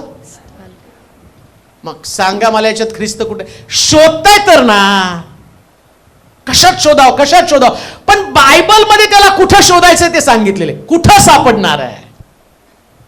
या सगळ्या गोष्टी तुम्हाला आनंद देणाऱ्या गोष्टी आहेत. या सगळ्या गोष्टीचा आनंद तुम्हाला आहे. नवीन कपड्याचा आनंद मलाच असणार आहे. खाण्याचा आनंद मलाच असणार. मी खाणार, मी नवीन कपडे घालणार. घराचा आनंद मला असणार आहे. फराळाचा आनंद मला असणार आहे. बागेत जाण्याचा आनंद मला असणार आहे. तारा लावण्याचा आनंद मला असणार आहे. कॅरलचा आनंद. आता कॅरलचा पण तो सगळा आनंद आपलाच आहे. का येशू येणार आहे तुमच्यावर डान्स करायला? का त्याला तुम्ही पाळण्यात ठेवणार आहे? पाळणा म्हणणार नाही का? 3ऱ्या दिवशी अमुक झालं, 4थ्या दिवशी तमुक झालं, नाही का? ते पाळणा तसं काही तुम्ही काहीच नाही. सगळं तुमचं एकदम कॅज्युअल. एक ठरलेला टप्पा आहे, तो टप्पा पूर्ण करणार आहे. आता तर यावर्षीचा नाताळ आपला जरा सुनाच असणार, कारण सगळे वाशेत मध्ये नाही का, किती भारी लाइटिंग असायची. मग कसं नाताळ एक वातावरण निर्मिती असते. परंतु हे सगळ्या गोष्टी तुम्हाला आनंद देणार आहे. आध्यात्मिक जीवनामध्ये कुठं आम्ही त्याला शोधावं? हेरोदानं त्याला शोधलं त्याला मारण्यासाठी, परंतु शास्त्र आम्हाला शोधण्यासाठी भाग पाडतं. आणि ते भाग पाडत असताना कुठं त्याचा जन्म होणार आहे? मिखाच्या पुस्तकाच्या 5व्या अध्यायाच्या 2ऱ्या वचनामध्ये आम्ही जाणार आहोत. मिखाचं पुस्तक 5वा अध्याय 2रं वचन.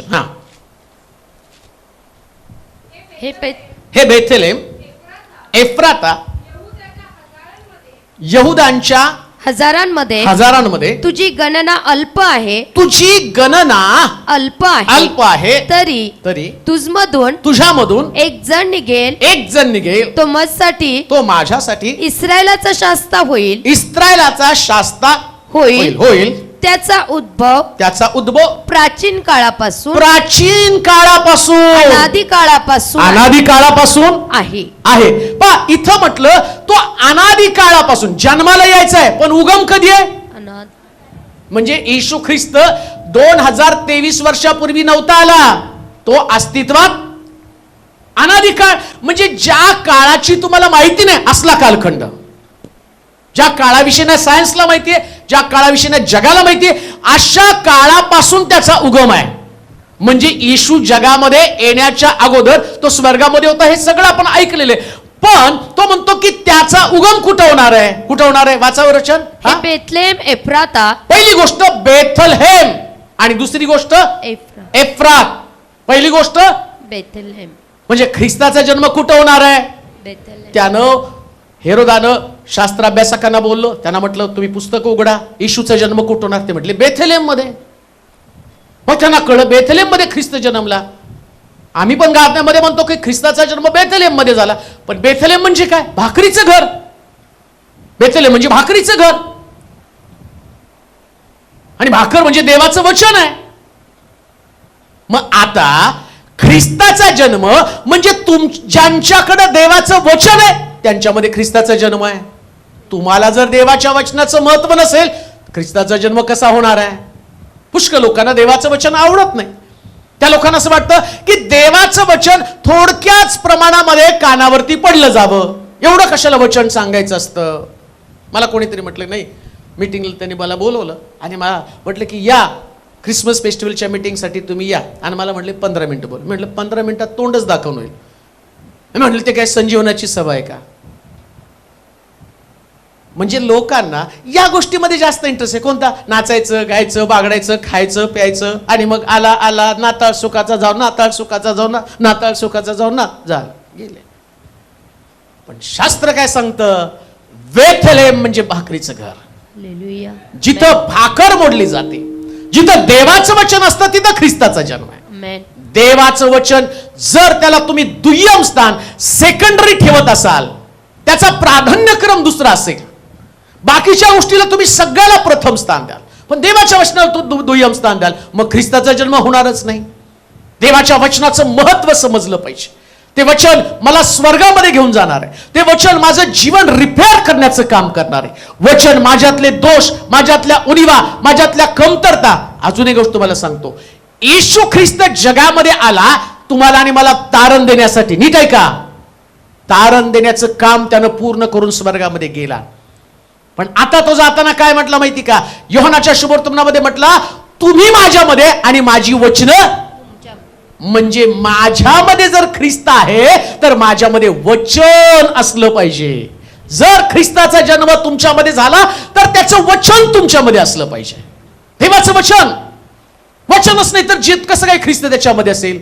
मग देवाच्या वचनामध्ये पश्चाताप सांगितला, तुम्ही पश्चाताप करता. देवाच्या वचनामध्ये बाप्तिस्मा सांगितला, तुम्ही बाप्तिस्मा घेता. पण तुम्ही ख्रिसमस साजरा करता, तुमचा बाप्तिस्माच नाही, तुमचं तारणच नाही, अजूनही तुमच्याकडे देवाचं वचन नाहीच. तुम्ही बाकीच्या सबबी त्याला सांगता, अनेक गोष्टी ज्या बायबलमध्ये नाही त्याला तुम्ही महत्व देता, परंतु या गोष्टीला महत्व दिलं जात नाही. कोणत्या गोष्टीला? ख्रिस्ताचं वचन. काय ख्रिस्ताचं वचन आहे? येशू ख्रिस्त वयाच्या 30व्या वर्षी तो पाण्याखाली गेला, पाण्यातनं वर आला, त्यानं वचन पूर्ण केलं. पण अजून सुद्धा ख्रिसमस साजरा करणाऱ्या लोकांना पाण्यात बुडण्याचा अनुभवच नाहीये. मग त्यांनी काय केलं? ऑप्शन सेकंडरी, म्हणजे वचनाला दुय्यम स्थान, पण ताऱ्याला प्रथम स्थान, कॅरलला प्रथम स्थान, त्यांनी नाचण्या गाजण्याला आणि त्यांनी वरातीला प्रथम स्थान. नाही का? मिरवणूक पण काढतात. चला नाही, पण जगाला कळलं पाहिजे आमचा येशू. जगाला द्या खड्ड्यात घाला. तुम्हाला कळलं का सांगू द्या आधी. तुम्हाला जर येशू कळला असता तर पहिले तुम्ही पाण्याखाली गेला असता.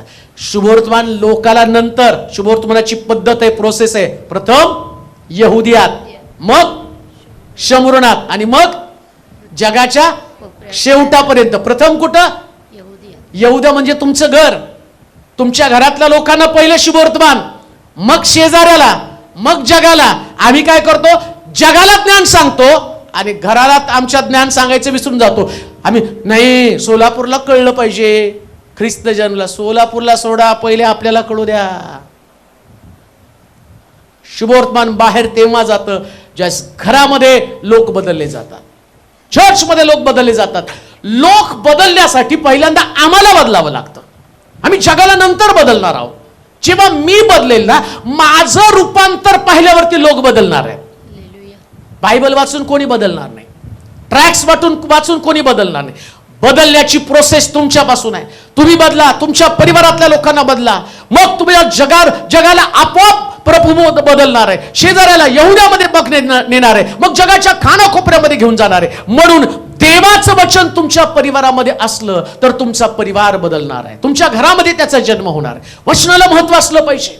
प्रभूचं वचन ऐकणं, प्रभूचं वचन सांगणं, प्रभूचं वचन वाचणं. जेव्हा तुम्ही सकाळी उठता, प्रभूचं वचन वाचता, याचा अर्थ ख्रिस्ताचा जन्म तुमच्यामध्ये झालेला आहे. तुम्ही देवाचं वचन वाचतच नाही, त्याला पूर्णपणे दुर्लक्ष केलेलं आहे, त्याला महत्वच तुम्ही दिलेलं नाही. तुमचं बायबल जाऊन कुठं तरी आणि त्या रॅकवरती पडलेले, धूळ खात पडलेले, तुमचं बायबल तुमच्याकडे नाही, याचा अर्थ तुम्हाला देवाच्या वचनाचं महत्व नाही. लक्षात घ्या, जर ख्रिस्ताचा जन्म व्हायला पाहिजे तर बेथलेहेम आम्हाला बनलं पाहिजे, भाकरीचं घर बनलं पाहिजे. जेवढं वचन तुम्हाला ग्रहण करता येईल, साठवता येईल, ऐकता येईल, तेवढं वचन तुम्ही ऐका, वाचा आणि एकमेकाला बोलून दाखवा. म्हणून प्रगटीकरणाच्या पुस्तकात त्याचं महत्व त्याने सांगितलं. या संदेशाची वचनं वाचणारा, ऐकणारा आणि पाळणारा तो धन्य. शेवटचं पुस्तक प्रगटीकरणाचं ते ख्रिस्ताच्या दुसऱ्या आगमनासंबंधानं बोलतं.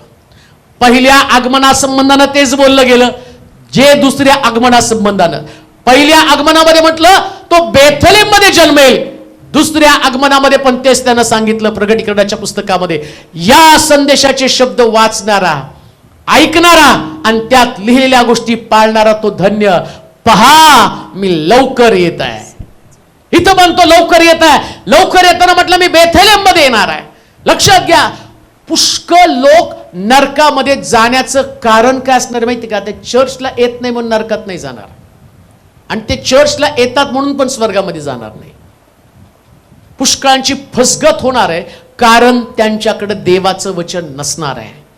शास्त्रात सांगितलं अज्ञानामुळे माझे लोक नाशा पावले. वचन नाही तर तुम्हाला कसं समजणार आहे ख्रिस्ताचं आगमन? तो काही लोक म्हणतील तुम्हाला ख्रिस्त येथे आहे, काही म्हणतील तेथे आहेत, आणि लोक त्या ख्रिस्ताच्या मागे धावणार आहेत. का तर त्यांच्याकडे वचन नाही. ख्रिस्ताला ओळखणारच नाही येते, त्याला ते समजणं हाच ख्रिस्त आहे. म्हणून लक्षात ठेवा, जर तुमच्याकडे वचन बेथलेम आहे तर तुमच्याकडे देवाचं वचन आहे, भाकरीचं घर आहे. ख्रिस्ताचा जन्म भाकरीच्या घरामध्ये असणार आहे. अजून वचन वाचा त्याच्यामध्ये, कुठं जन्म असणार तेच वचन वाचा. हे बेथलेम एफ्राता यहुद्यांच्या हजारामध्ये तुझी गणना अल्प आहे. अल्प. दुसरी गोष्ट, बेथलेम या संबंधानं तो म्हटला की कोणामध्ये जन्म होणार आहे? ज्यांची गणना नगण्य आहे. अल्पगणना. अल्पगणना म्हणजे काय माहिती का? कधी कधी मी स्वतःला जास्त मोठं करण्याचा प्रयत्न करतो, तिथं ख्रिस्ताचा जन्मच माझ्यामध्ये होत नाही. नगण्य केलं पाहिजे का? मी घटला जावा आणि तो मोठा व्हावा. जेव्हा मी माझ्या अस्तित्वासाठी झटतो, जेव्हा मला मी मोठं करण्याचा प्रयत्न करतो, जगामध्ये वावरत असताना इतकं नम्र बना, इतकं लीन बना, इतकं स्वतःला घटवा की ख्रिस्ताचा जन्म तुमच्यामध्ये व्हायला पाहिजे. ख्रिस्ताचा जन्म होण्यासाठी तो नम्र लोकांना शोधत आहे, अल्प लोकांना. अल्प लोक ज्यांची गणनाच होऊ शकत नाही. म्हणून ज्यावेळेस तुम्ही सगळ्यांमध्ये नगण्य असाल किंवा तुमची दखल घेणारे कोणी लोक नसतील, तुम्हाला ओळखणारे कोणी लोक नसतील, किंवा तुम्हाला तुच्छ मानणारे लोक तुमच्या अवतीभोवती असतील, वाईट वाटून घेऊ नका. जर तुमची गणना नगण्य आहे पण ख्रिस्ताचा जन्म तुमच्या मध्ये होण्यासाठी त्याला इंटरेस्ट आहे. कोणाला इंटरेस्ट आहे? येशूला तुमच्या मध्ये इंटरेस्ट आहे. म्हणून जेव्हा जगामध्ये तुम्ही जगता बिलीवर्स, विश्वासणारे म्हणून, त्यास कधी सुद्धा मोठेपणासाठी धडपडू नका. जिथं माणूस मोठा बनतो तिथं देव त्यांच्यामध्ये कधी जन्म घेत नाही. एका माणसाला ख्रिस्त त्याच्यामध्ये असल्याचं चिन्हच काय? तो स्वतःची गणना. पौल म्हणतो मी स्वतःला ख्रिस्तासाठी केर आणि कचरा समजत आहे. इतकं नगण्य. तो जगाच्या गोष्टी मला केर कचरा आहे. मी सुद्धा जगाला केर कचरा केलं. त्यानं स्वतःचं अस्तित्व नाकारलं. अस्तित्व नाकारा. कधी सुद्धा स्वतःला मोठं करू नका. जेव्हा तुम्ही मोठं होता त्यास ख्रिस्त आपोआप तुमच्यातनं बाहेर जातो. तो नाही तुमच्यामध्ये वास करू शकत. तो अशी जागा शोधतो. म्हणून त्यानं गायीच्या गोट्यात जन्म घेण्यासाठी जागा शोधली. ऐका बरं का, तो देवाचा पुत्र आहे. देवानं त्याच्यासाठी सगळ्यात मोठी जागा शोधली असती. मोशेला त्यानं फारोच्या घरामध्ये पाठवलं.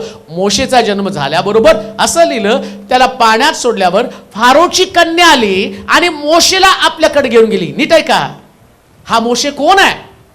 देवानं सांगितलं होतं, तुमच्या 450 वर्षाचा बंदिवास उलटून मी तुमच्यासाठी एक व्यक्ती पाठवेल आणि तो तुम्हाला मिस्रातनं बाहेर काढेल. तो मोशे आहे. आता मोशे हा ख्रिस्ताचा दुसरं दर्शक आहे, पण तो ख्रिस्त नाही. पण त्याच्यासाठी त्यांनी प्रोव्हिजन काय केली? फारोचा राजवाडा. मग येशूसाठी सुद्धा त्यानं फारोचा राजवाडा प्रोव्हिजन करू शकला असता, पण त्याला तो करायचा नव्हता. का? मोशे ख्रिस्त ज्या जगामध्ये येणारे देव, त्यास त्याला दाखवायचं होतं. देव कोणत्या माणसाच्या घरी जन्माला येतो? जो मनुष्य स्वतःला नम्र करतो त्याच्याच घरी येशू जन्माला येतो. जे मोठे होणारे लोक त्यांच्या घरी येशू कधी जन्म घेऊ शकत नाही.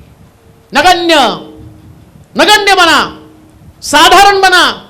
मान अपमान या गोष्टीमध्ये अडकून पडू नका. तुमचा अहंकार बाजूला ठेवा. मीपणा जाऊ द्या बाजूला.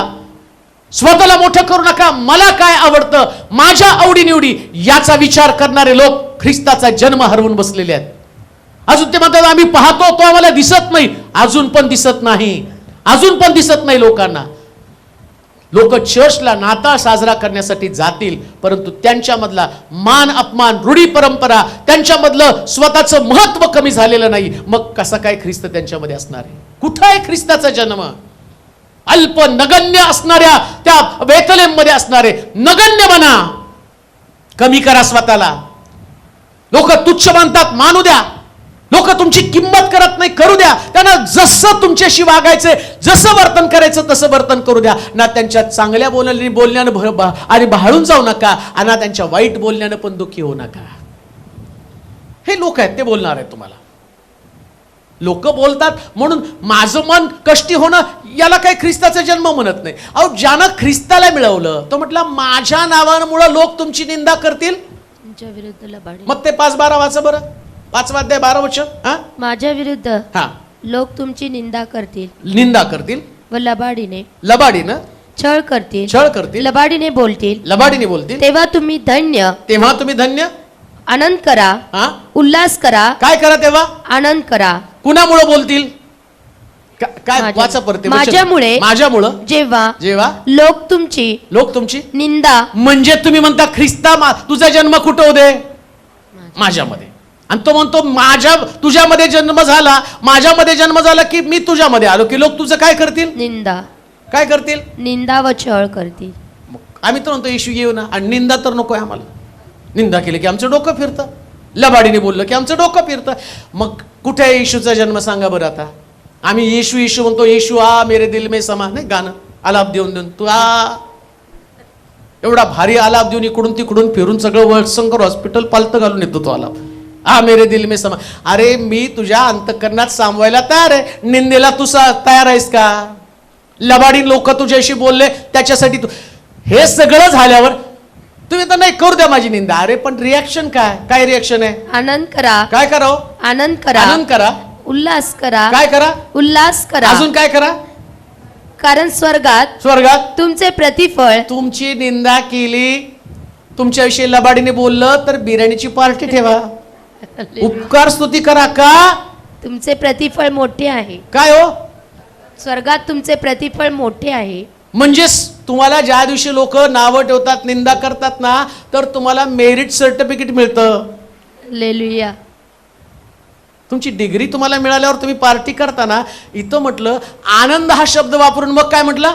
उल्हास करा. उदया पुत्र घरी आल्यावर त्याच्या बापानं मोठा उल्हासाचा सोहळा साजरा केला. हालेलुया. ख्रिस्ताला स्वीकारणं, नम्र होणं, नगण्य होणं, मानसिक तयारी करणं. लोक माझ्याविषयी वाईट बोलतील हे गृहीत धरून चाललं. मी मानसिक तयारी करून ठेवलेली आहे. लोक मला बोलणार आहेत. चांगलं बोलल्यावर थोडासा मला डाऊट येतो. दाल में कुछ काला है. आणि वाईट बोलल्यावर मला कळतं की हे देवाच्या वचनात लिहिलं, आता मी बरोबर चाललेलो आहे, हे वचनात आहे. समजा लोक माझ्याविषयी चांगलंच बोलायला लागले ना, मग समजायचं मी कुठंतरी गडबड केली जीवनामध्ये. लोकांना तुमच्या जीवनाविषयी, तुमच्या धार्मिकतेविषयी, तुमच्या चांगुलपणाविषयी शंका येणं साहजिक आहे. त्याने ख्रिस्तावर सुद्धा शंका घेतली, तो बलजबूल. मग येशूविषयी शंका घेतली, तुमच्याविषयी घेतच नाहीत. असं कसं लॉजिक लावाल तुम्ही? लोकांनी तुम चांगलंच बोललं पाहिजे. येशूला स्वीकारणं म्हणजे नगण्य होणं. येशूला स्वीकारणं म्हणजे लोकांनी तुम्हाला वाईट बोलणं. वाईट बोलण्यासाठी वाईट करू नका बरं का, परत ते पण सांगणं गरजेचं. नाही तर मग मला कोण वाईट म्हणत नाही, काहीतरी वाईटच करतो, तसलं पण नाही. येशू आला की लोक तुम्हाला चांगलं म्हणत नाही. आणि लक्षात घ्या, कदाचित लोक तुम्हाला तोंडावर चांगलं बोलतील. निंदा म्हणजे काय हो? पाठी तोंडावर नाही, आम्ही तोंडावर बोल. तुझे डेअरिंग असेल तर तोंडावर बोल ना, मग कसं थोबाड फोडतो. हे काय ख्रिस्त असल्याचं चिन्ह नाही. येशू तुमच्यामध्ये असला, एका गालात मारला, बंडी मागितली. बोलायला काय पोपट्यासारखं बोलताय तो? गाल तर करून दाखवा ना. तुम्ही तर गाल शोधता. येशूला स्वीकारणं हे सगळं स्वीकारणं. म्हणून म्हटलं वचन नम्र करणं, कमी करणं, नगण्य करणं, स्वतःला तुच्छ लेखणं, अपमानित होणं. अपमान कोणी केला, कसा केला याच्याविषयी विचार करत बसण्यापेक्षा तो काय म्हटला? उल्हास करा. Amen. काय करा? उल्हास करा, आनंद करा, उल्हास करा. चर्च मध्ये नाचा. हालेलुया, अपमान झाला म्हणून नाचायचं बंद करू नका. हालेलुया. कोणाला बघा, लक्षात ठेवा, ख्रिस्ताला स्वीकारल्याबरोबर हे सगळं निगेटिव्ह मधनं पॉझिटिव्ह आम्ही वागत असतो. निगेटिव्ह मधनं पॉझिटिव्ह. लोकांचं काम आहे तुमच्यातल्या उणिवा, तुमच्यातल्या चुका, तुमच्यातले दोष दाखवू द्या त्यांना. बरं, हे चुका दोष तुम्हाला दाखवल्यावर तुम्ही परिपूर्ण होत असता. हालेलुया. Amen. परिपूर्ण होण्यासाठी आहे, तुम्ही परफेक्ट होण्यासाठी. काही तुमच्यामध्ये चुका आहे, कोणी परफेक्ट होणार आहे तुम्ही. हालेलुया. मग शाळेमध्ये पण तुम्ही चुकलं तिथं फुली मारतात का नाही? का तुम्ही म्हणता नाही नाही फुली नाही मारायची? चुकल्यावर फुली मारणार, तिथं फुली मारणार कोणतं नाही. इथं चुकलंय, ठीक आहे, दुरुस्त करतो.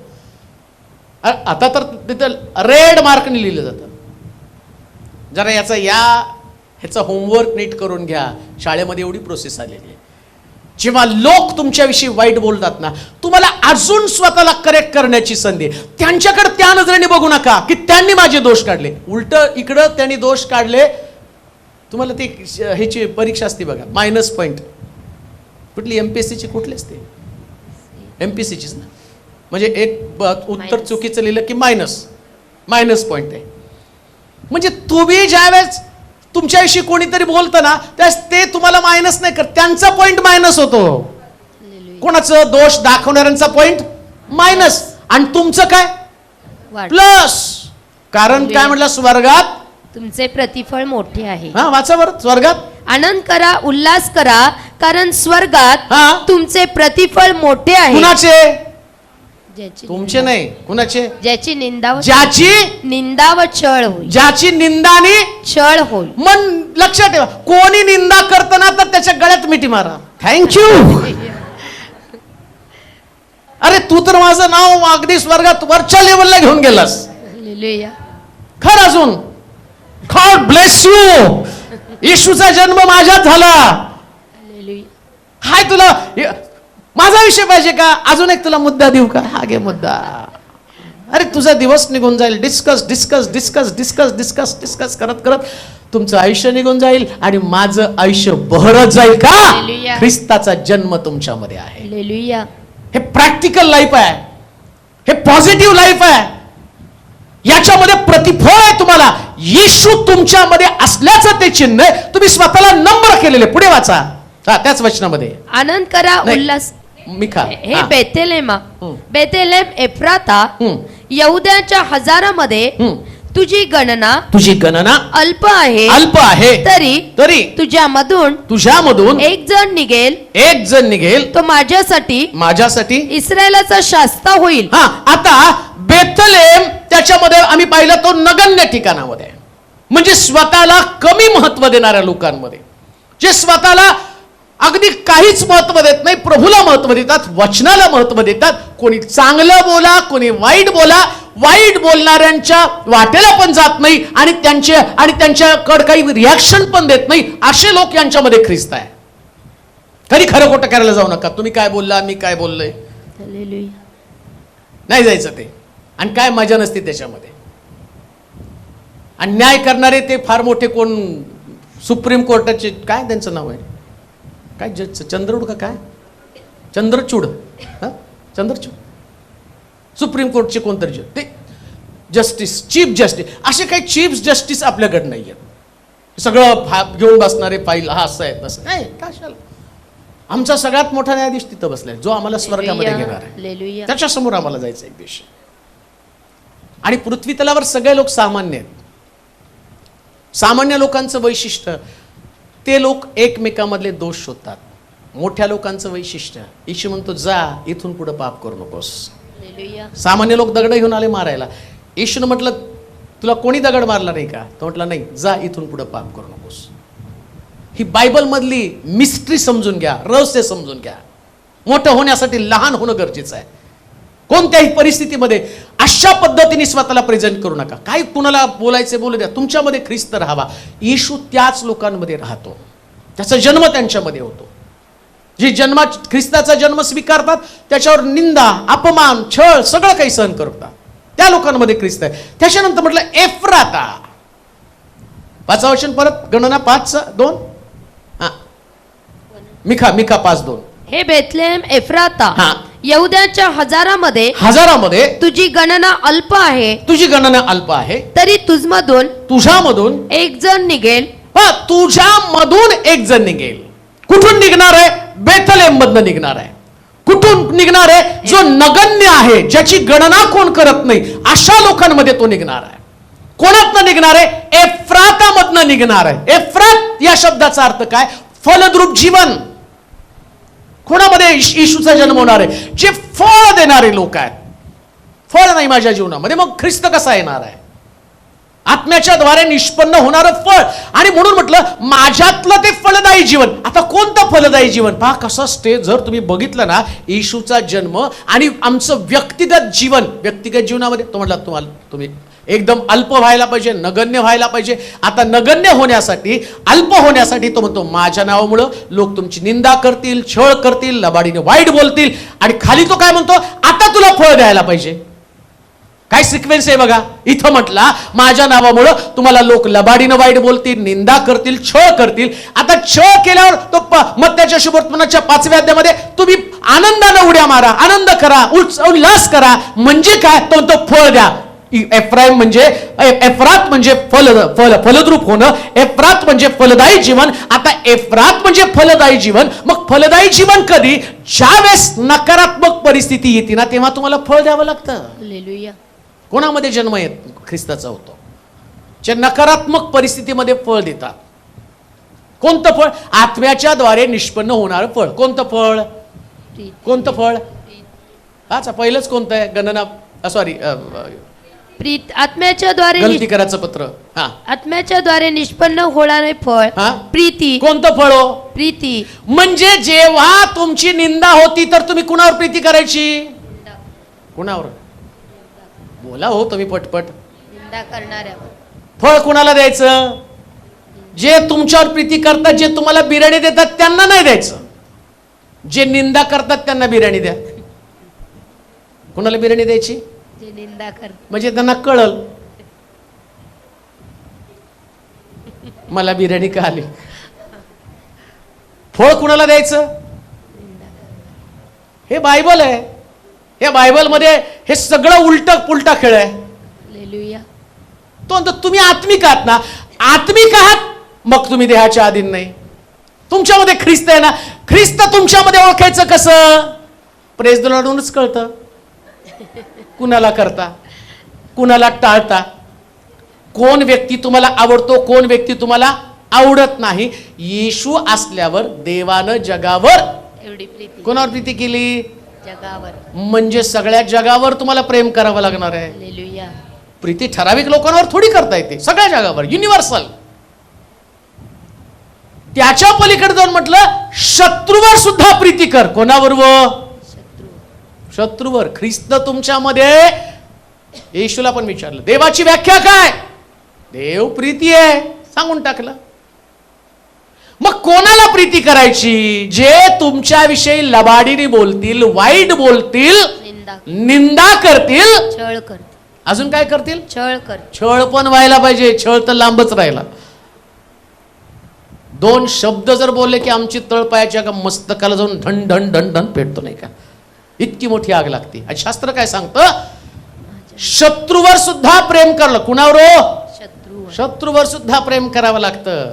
येशूचा जन्म झाला तर ओळखायचं. ते काय ओळखायचं? प्रेम भरपूर आतमध्ये ठासून ठासून भरलंय. हलवलं की प्रेम पडलं पाहिजे. हालेलुया. काय बोलायचं बोला. हा, अजून काय? चला गळ्यात गळा घाल.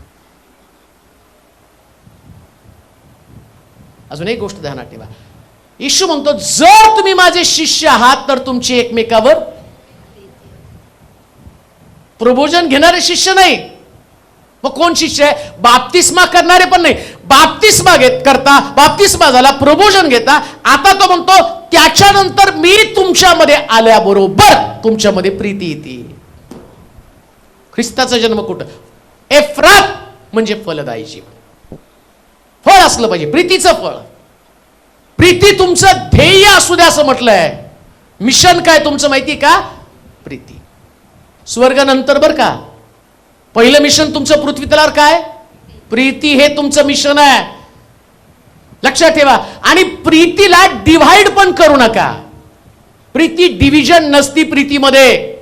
जेव्हा प्रीतीमध्ये डिव्हिजन येते त्या ख्रिस्त त्याच्यातनं निघून जातो. म्हणून येशू ख्रिस्त पुनरुत्थित झाल्यावर स्वर्गात जाण्याच्या अगोदरचा पहिला प्रश्न पेत्राला होता, पेत्रा तू माझ्यावर प्रीती करतोस काय?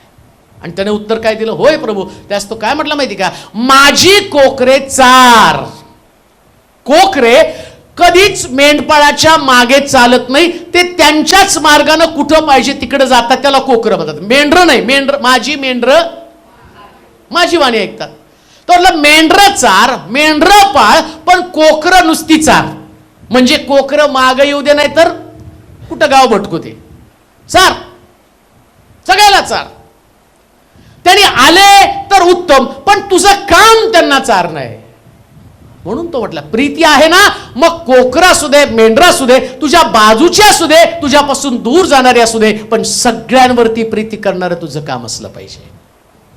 मग ख्रिस्ताचा जन्म तिथं आहे. येशूचा जन्म म्हणजे सरसकट सगळ्यावरती प्रेम करणं, चांगल्यावरती करणं, तुमच्याविषयी चांगलं बोलणाऱ्यावरती करणं, तुमची निंदा करणाऱ्यांवरती करणं, तुम्हाला पसंत करणारे, तुम्हाला नापसंत करणारे, तुमच्याविषयी त्यांच्यामध्ये आदर असू द्या, तुमच्याविषयी अनादर असू द्या, सगळ्यांवरती तुम्ही प्रेम करा. का? कारण ख्रिस्तानं ते तुम्हाला शिकवले. कोणी? ख्रिस्तानं. जर ख्रिस्त तुमच्यामध्ये आला तर प्रेम आलंच पाहिजे. हो, तर अजून फळ वाचा बरं. एवढी फळ तर नाही सांगता येणार, पण तेवढ्यातल्या तेवढ्यात वाचू. हा, प्रीती, प्रीती, आनंद. अजून कुठलं? आनंद. आता येशूच्या जन्माच्या वेळेस काय शुभवर्तमान? जगाला झालेला मोठा आनंद. बोला बरं जोरात. मोठा आनंद. म्हणजे येशू आला तर काय यायला पाहिजे? आनंद. येशू आला तर काय यायला पाहिजे? आनंद. आणि आनंद चेहऱ्यावर दिसतो. नाव आनंद असतं पण तोंड फुगलेलं असतं. असे पण आनंद मी बघितले. त्यांना बघितलं की सगळे दुःखी होऊन जातात. ते जीवनातला घरातला आनंद घालवण्याचं काम करतात. लक्षात ठेवा. पण काही लोक, शास्त्रामध्ये जे लिहिले तितकं सुंदर आहे ना, प्रेषित लोक, जेव्हा या प्रेषित लोकांना बाकीचे लोक बघत होते ना, तर त्यांना एवढा आनंद व्हायचा की ते म्हणायचे अरे जगाला हलवणारे लोक आलेले आहेत. हालेलुया. आणि तुम्हाला आनंद का करायचा माहिती का? इतकं मोठं वरदान प्रभूनं तुम्हाला दिलंय की तुमच्यामधला ख्रिस्त तुमच्यामध्ये असल्या कारणानं तुम्ही जगाला हलवणारे लोक आहात. हालेलुया. काही नसलं तरी आनंद भरपूर असू द्या. आमेन. अजून एक गोष्ट तुम्हाला, जर तुमच्यामध्ये आनंद आहे तर तो आनंद वाटा. आमेन. जो आनंद असतो ना तो ठेवायसाठी नसतो, वाटण्यासाठी असतो. तुम्ही नाताळाचा आनंद एकमेकाला वाटता, फराळात न वाटता. तुम्ही तो एन्जॉय, चला त्यांना आमच्या घरात सुंदर पकवान नाही तुम्ही ते घ्या, तो आनंद नाही. कोणता आनंद आहे की प्रभू आम्हाला सांगते, तो तुम्ही एकमेकाला भेटल्यावरती होणारा आनंद. सगळ्यात मोठा आनंद कोण? एकमेकाला तुम्ही भेटता त्यास तुम्हाला आनंद व्हायला पाहिजे. चर्चमध्ये आलेल्या प्रत्येक व्यक्तीला पाहिलं की तुमच्यामध्ये येशू आहे. दुसऱ्या भाषेत मी तुम्हाला सांगतो, मरिया आणि योहानाची आई या दोघी एकमेकासमोर आल्या. इकडे योहान आहे आणि इकडे येशू आहे. आता हे दोघं पण एकमेकाला भेटायला समोर आले. भेटायला आल्याबरोबर आतमधल्या योहानानं उसळी मारली. का तर त्यानं येशूला पाहिल्यावर आनंद झाला. तसं चर्च मध्ये आल्यावर एकमेकाला पाहिल्याबरोबर एकमेकांनी उसळी मारली पाहिजे. तो आनंद आहे. उसळी मारली पाहिजे. पित्त नाही खवळलं पाहिजे.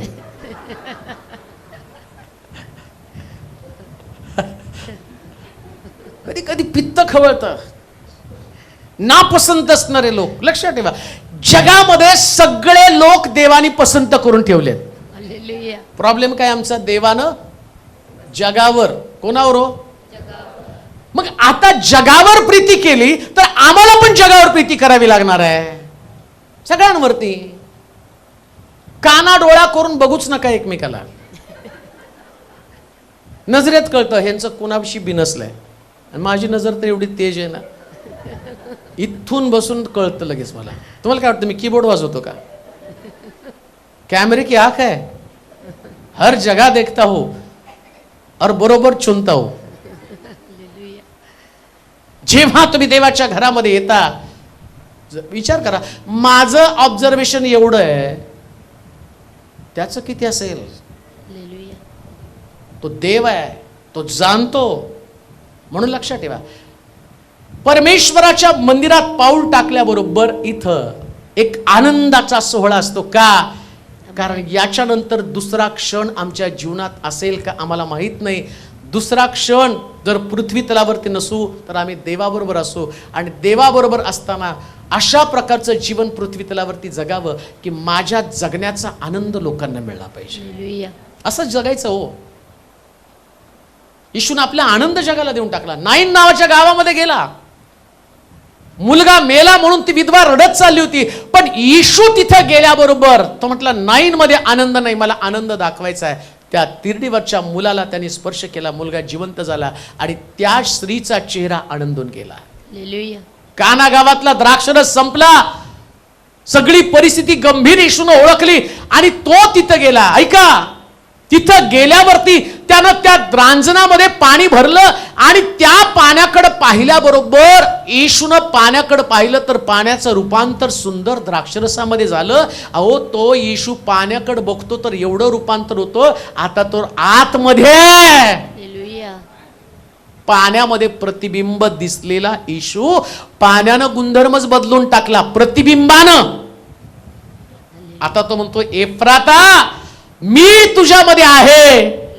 पाण्यानं त्याला स्वीकारलं आणि पाणी आनंदून गेलं. हो, पाण्याची चव बदलली.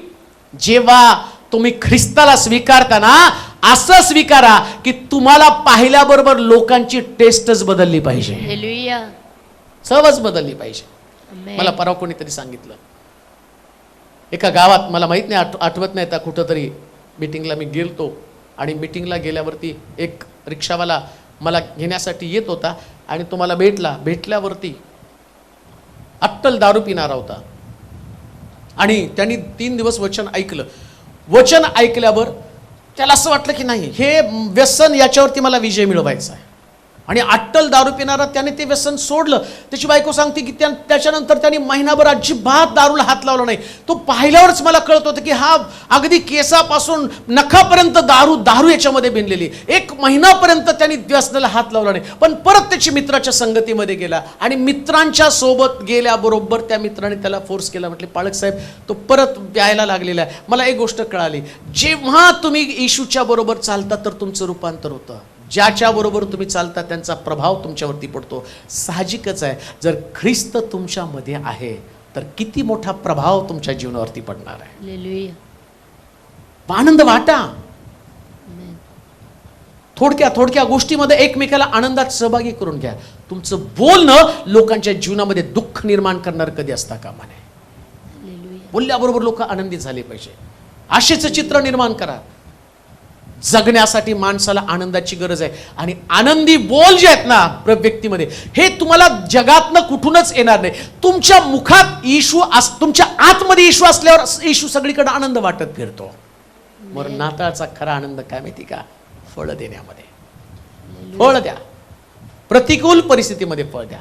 निराश होऊ नका. ख्रिस्त जन्मोत्सवाचा खरा आनंद काय तर तो कुठं सापडणार आहे? तो फलद्रूप या ठिकाणात सापडणार आहे. शेवटचा मुद्दा त्याच्यामध्ये मत्त्याच्या शुभवर्तमानाच्या 2 अध्यायाच्या 5.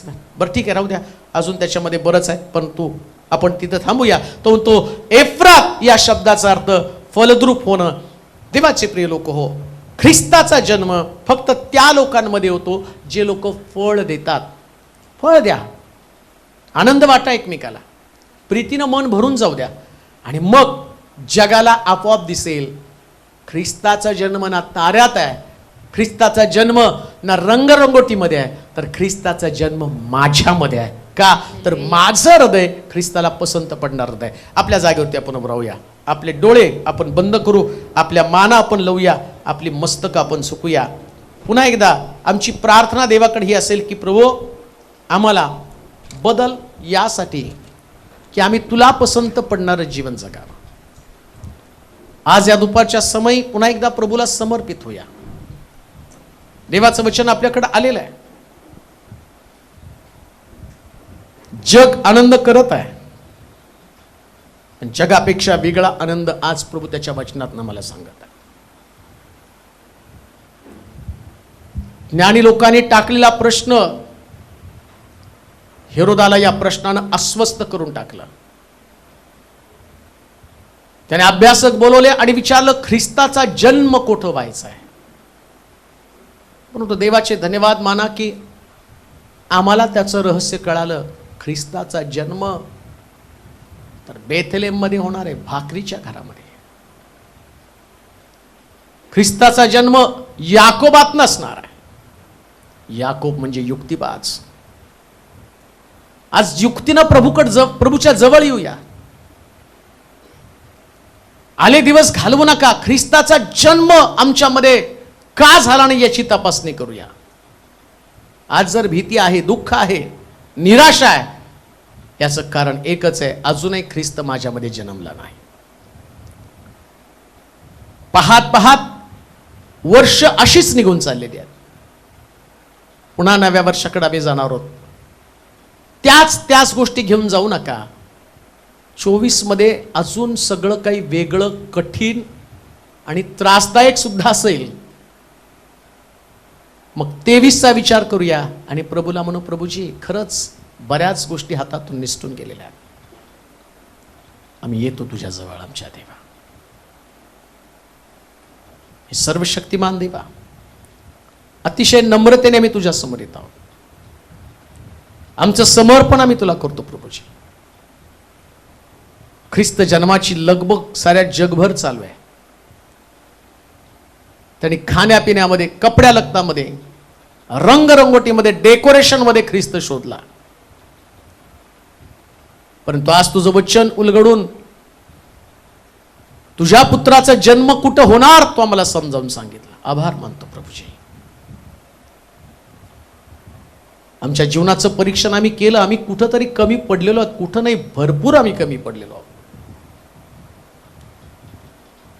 ज्या गोष्टीमध्ये आम्ही ख्रिस्त शोधला त्या गोष्टी तर तुझ्या वचनात कुठंच नाही आहेत. आम्ही आमचा आनंद पाहिला, पण देवाच्या पुत्राचा आनंद आम्ही कधीच पाहिला नाही की तो कुठं जन्म घेणार आहे, कुठं इंटरेस्ट आहे त्याला जन्म घेण्यासाठी. पित्याला आपल्या पुत्राची पाठवणी कोणाकडे करायची त्यांना अगदी नियुक्त करून, प्लॅन करून जगामध्ये पाठवलं. तो याकोबातनच यावा. आज दुपारी माझी प्रार्थना असेल की आम्हाला याकोब बनव, आम्हाला बेथलेम भाकरीचं घर बनव. जीवन आमचं वचनाभोवती फिरणार असू दे. ते वाईट वाटतं, आमच्यातल्या चुका दाखवतं, त्याच्यामुळे आम्ही दुखावले जातो, त्याच्यामुळे आमचं अंतःकरण तुटतं. पण आज प्रामाणिकपणे आम्ही तुझ्या समोर कबूल करतो प्रभूजी, तुझ्या वचनानं आमची कान उघडणी कर, पण आम्हाला तुझ्या वचनामध्येच ठेव. सकाळी उठल्या बसता चालता बोलता तुझ्या वचनामध्ये घडून जाणारे लोक असू दे प्रभूजी. सगळ्यात मोठं प्राधान्य आम्ही तुलाच देणार आहोत. आमच्या परिवारातले लोक आम्ही बदलण्यासाठी खटपट करणार आहोत. आमच्या घरातल्या लोकांना शुभवर्तमान समजावं यासाठी या वर्षात आम्ही प्रार्थना करणार आहोत. आमच्या परिवारातले लोक ख्रिस्ताकडे वळावेत. आमच्या परिवारातल्या लोकांना प्रभूची ओळख पटावी. आणि प्रभू आम्ही आमचं जीवन लोकांना आनंद वाटणारं जीवन जगणार आहोत. माझ्या बोलण्यानं, माझ्या विचारानं, एकमेकाला भेटण्यानं कोणी दुःखी होऊ नये. खूप जगलो स्वतःसाठी, खूप जगलो स्वतःचं अस्तित्व टिकवण्यासाठी, पण आता प्रार्थना असेल जगावं तर तुझ्यासाठी, तुझ्या वचनासाठी. सगळ्या गोष्टीची किंमत चुकवायला मी तयार आहोत माझ्या राजा. हे सर्वशक्तिमान देवा, आम्ही प्रार्थना करतो ज्यांच्या कानावरती आज वचन जाईल अशा सगळ्यांच्या आत्मिक जीवनाची पुनर्बांधणी कर. त्यांना वाढव. खरा नाताळ काय त्यांना समजू दे. येशूचा जन्म कुठं होणार आहे त्यांना समजू दे. ताऱ्यामध्ये, डेकोरेशनमध्ये नाही, तर तो अशा व्यक्तीच्या अंतःकरणामध्ये असणार आहे की जो नगण्य आहे, स्वतःला घटवणारा व्यक्ती आहे. म्हणून आज स्वतःला मी पहिल्यांदा घटवत आहे. माझ्यातल्या सगळ्या नकारात्मक गोष्टी काढून टाक. तुला पसंत पडणाऱ्याच गोष्टी राहू दे. प्रभूची माफ कर, माफ कर. पुष्कळ चुका माझ्या स्वतःच्या व्यक्तिगत जीवनामध्ये आहे. क्षमा कर. तुझा सेवक म्हणून इथं उभं राहण्या इतकी पण योग्यता माझ्यामध्ये नाही. आज हे मी देखील कबूल करत आहे. परंतु एक प्रार्थना करतो देवा, तू मला सोडून जाऊ नकोस. तुझी गरज आहे आम्हाला. आमच्यामध्ये तू राहावं ही आमची गरज आहे. तुझ्याशिवाय आम्ही पुढे जाऊ शकणार नाही. आम्ही असंच पुढे गेलो तर लोक नाश पावतील, पण जर ते आमच्यातला ख्रिस्त पाहतील तर ते बदलून जातील. पाण्याचा द्राक्षरस होण्यासाठी तू पाण्याकडे बघितलं. माझी प्रार्थना आहे आज आमच्या सगळ्यांकडे बघ, का तर जीवनच चवदार बनून जाईल. धन्यवाद देतो, तुझी स्तुती करतो. जे लोक आज प्रश्न घेऊन टीव्ही समोर, यूट्यूब समोर बसलेले असतील, पण आजचा हा ख्रिस्त जन्मोत्सवाचा आनंद, ख्रिस्ताच्या जन्माचा आनंद त्यांना मिळू दे. लेकरं नाहीत त्यांच्यासाठी लेकरांचे आशीर्वाद पाठव, का तर येशूच्या आगमनानं आनंद निर्माण होतो. अशी सगळी गर्भाशय मी तुझ्या स्वाधीन करत आहे. त्यांना स्पर्श कर आणि साक्ष घडव. डॉक्टरकडे तपासलेलं जातील त्यास त्यांची प्रेग्नन्सी टेस्ट पॉझिटिव्ह येऊ दे, का तर तो ते करण्यासाठी समर्थ आहेस माझ्या देवा. ज्यांच्याकडे किडनीचे आजार आहेत पुन्हा त्यांच्या तपासण्या होऊ दे. जे मला यूट्यूबला पाहत आहे, टीव्हीला पाहत आहे, अशांसाठी भविष्यवाण्या करतो प्रभूजी, त्यांच्या किडनीचे रिपोर्ट्स बदलून टाक. आणि ते बदलत आहेत, ते माझ्या डोळ्यानं मी पाहते, माझे आत्मिक नेत्र त्या गोष्टी पाहत आहेत. माझा विश्वास आहे येशू माझा मेलेला नाही, तो पित्याच्या उजवीकडे बसून सगळ्या गरजांची पूर्तता करत आहे. 2024 मध्ये जाण्याच्या अगोदर असंख्य साक्षी ऐकायला येऊ दे. गेलेल्या नोकऱ्या परत मिळू दे प्रभूजी, गेलेल्या त्यांच्या नोकऱ्या परत मिळू दे. आणि त्यांचे बँक त्यांची घरं घेऊन जाणार आहेत, पण आज ख्रिस्त जन्मोत्सवाचा आनंद त्यांना वचन समजू दे. आणि बँकेला बंद कर. त्यांचे असणारे सगळे ते अधिकारी त्यांची तोंड बंद कर प्रभूजी, जेणेकरून लोकांची घरं जाऊ दे नकोस, तर त्यांना त्यांची घरं मिळू दे. त्या सगळ्या गोष्टी घडू दे. धन्यवाद देतो, तुझी स्तुती करतो, तुला महिमा देत. येशूच्या नावात ही प्रार्थना विनवणी केली म्हणून तो ऐक. आमेन, आमेन. तर देवबापाची प्रीती, प्रभू येशू ख्रिस्ताची कृपा, पवित्र आत्म्याची सहभागिता तुम्हा सर्वांबरोबर आता आणि सदा सर्वकाळ राहो. आमेन, आमेन. ज्यांना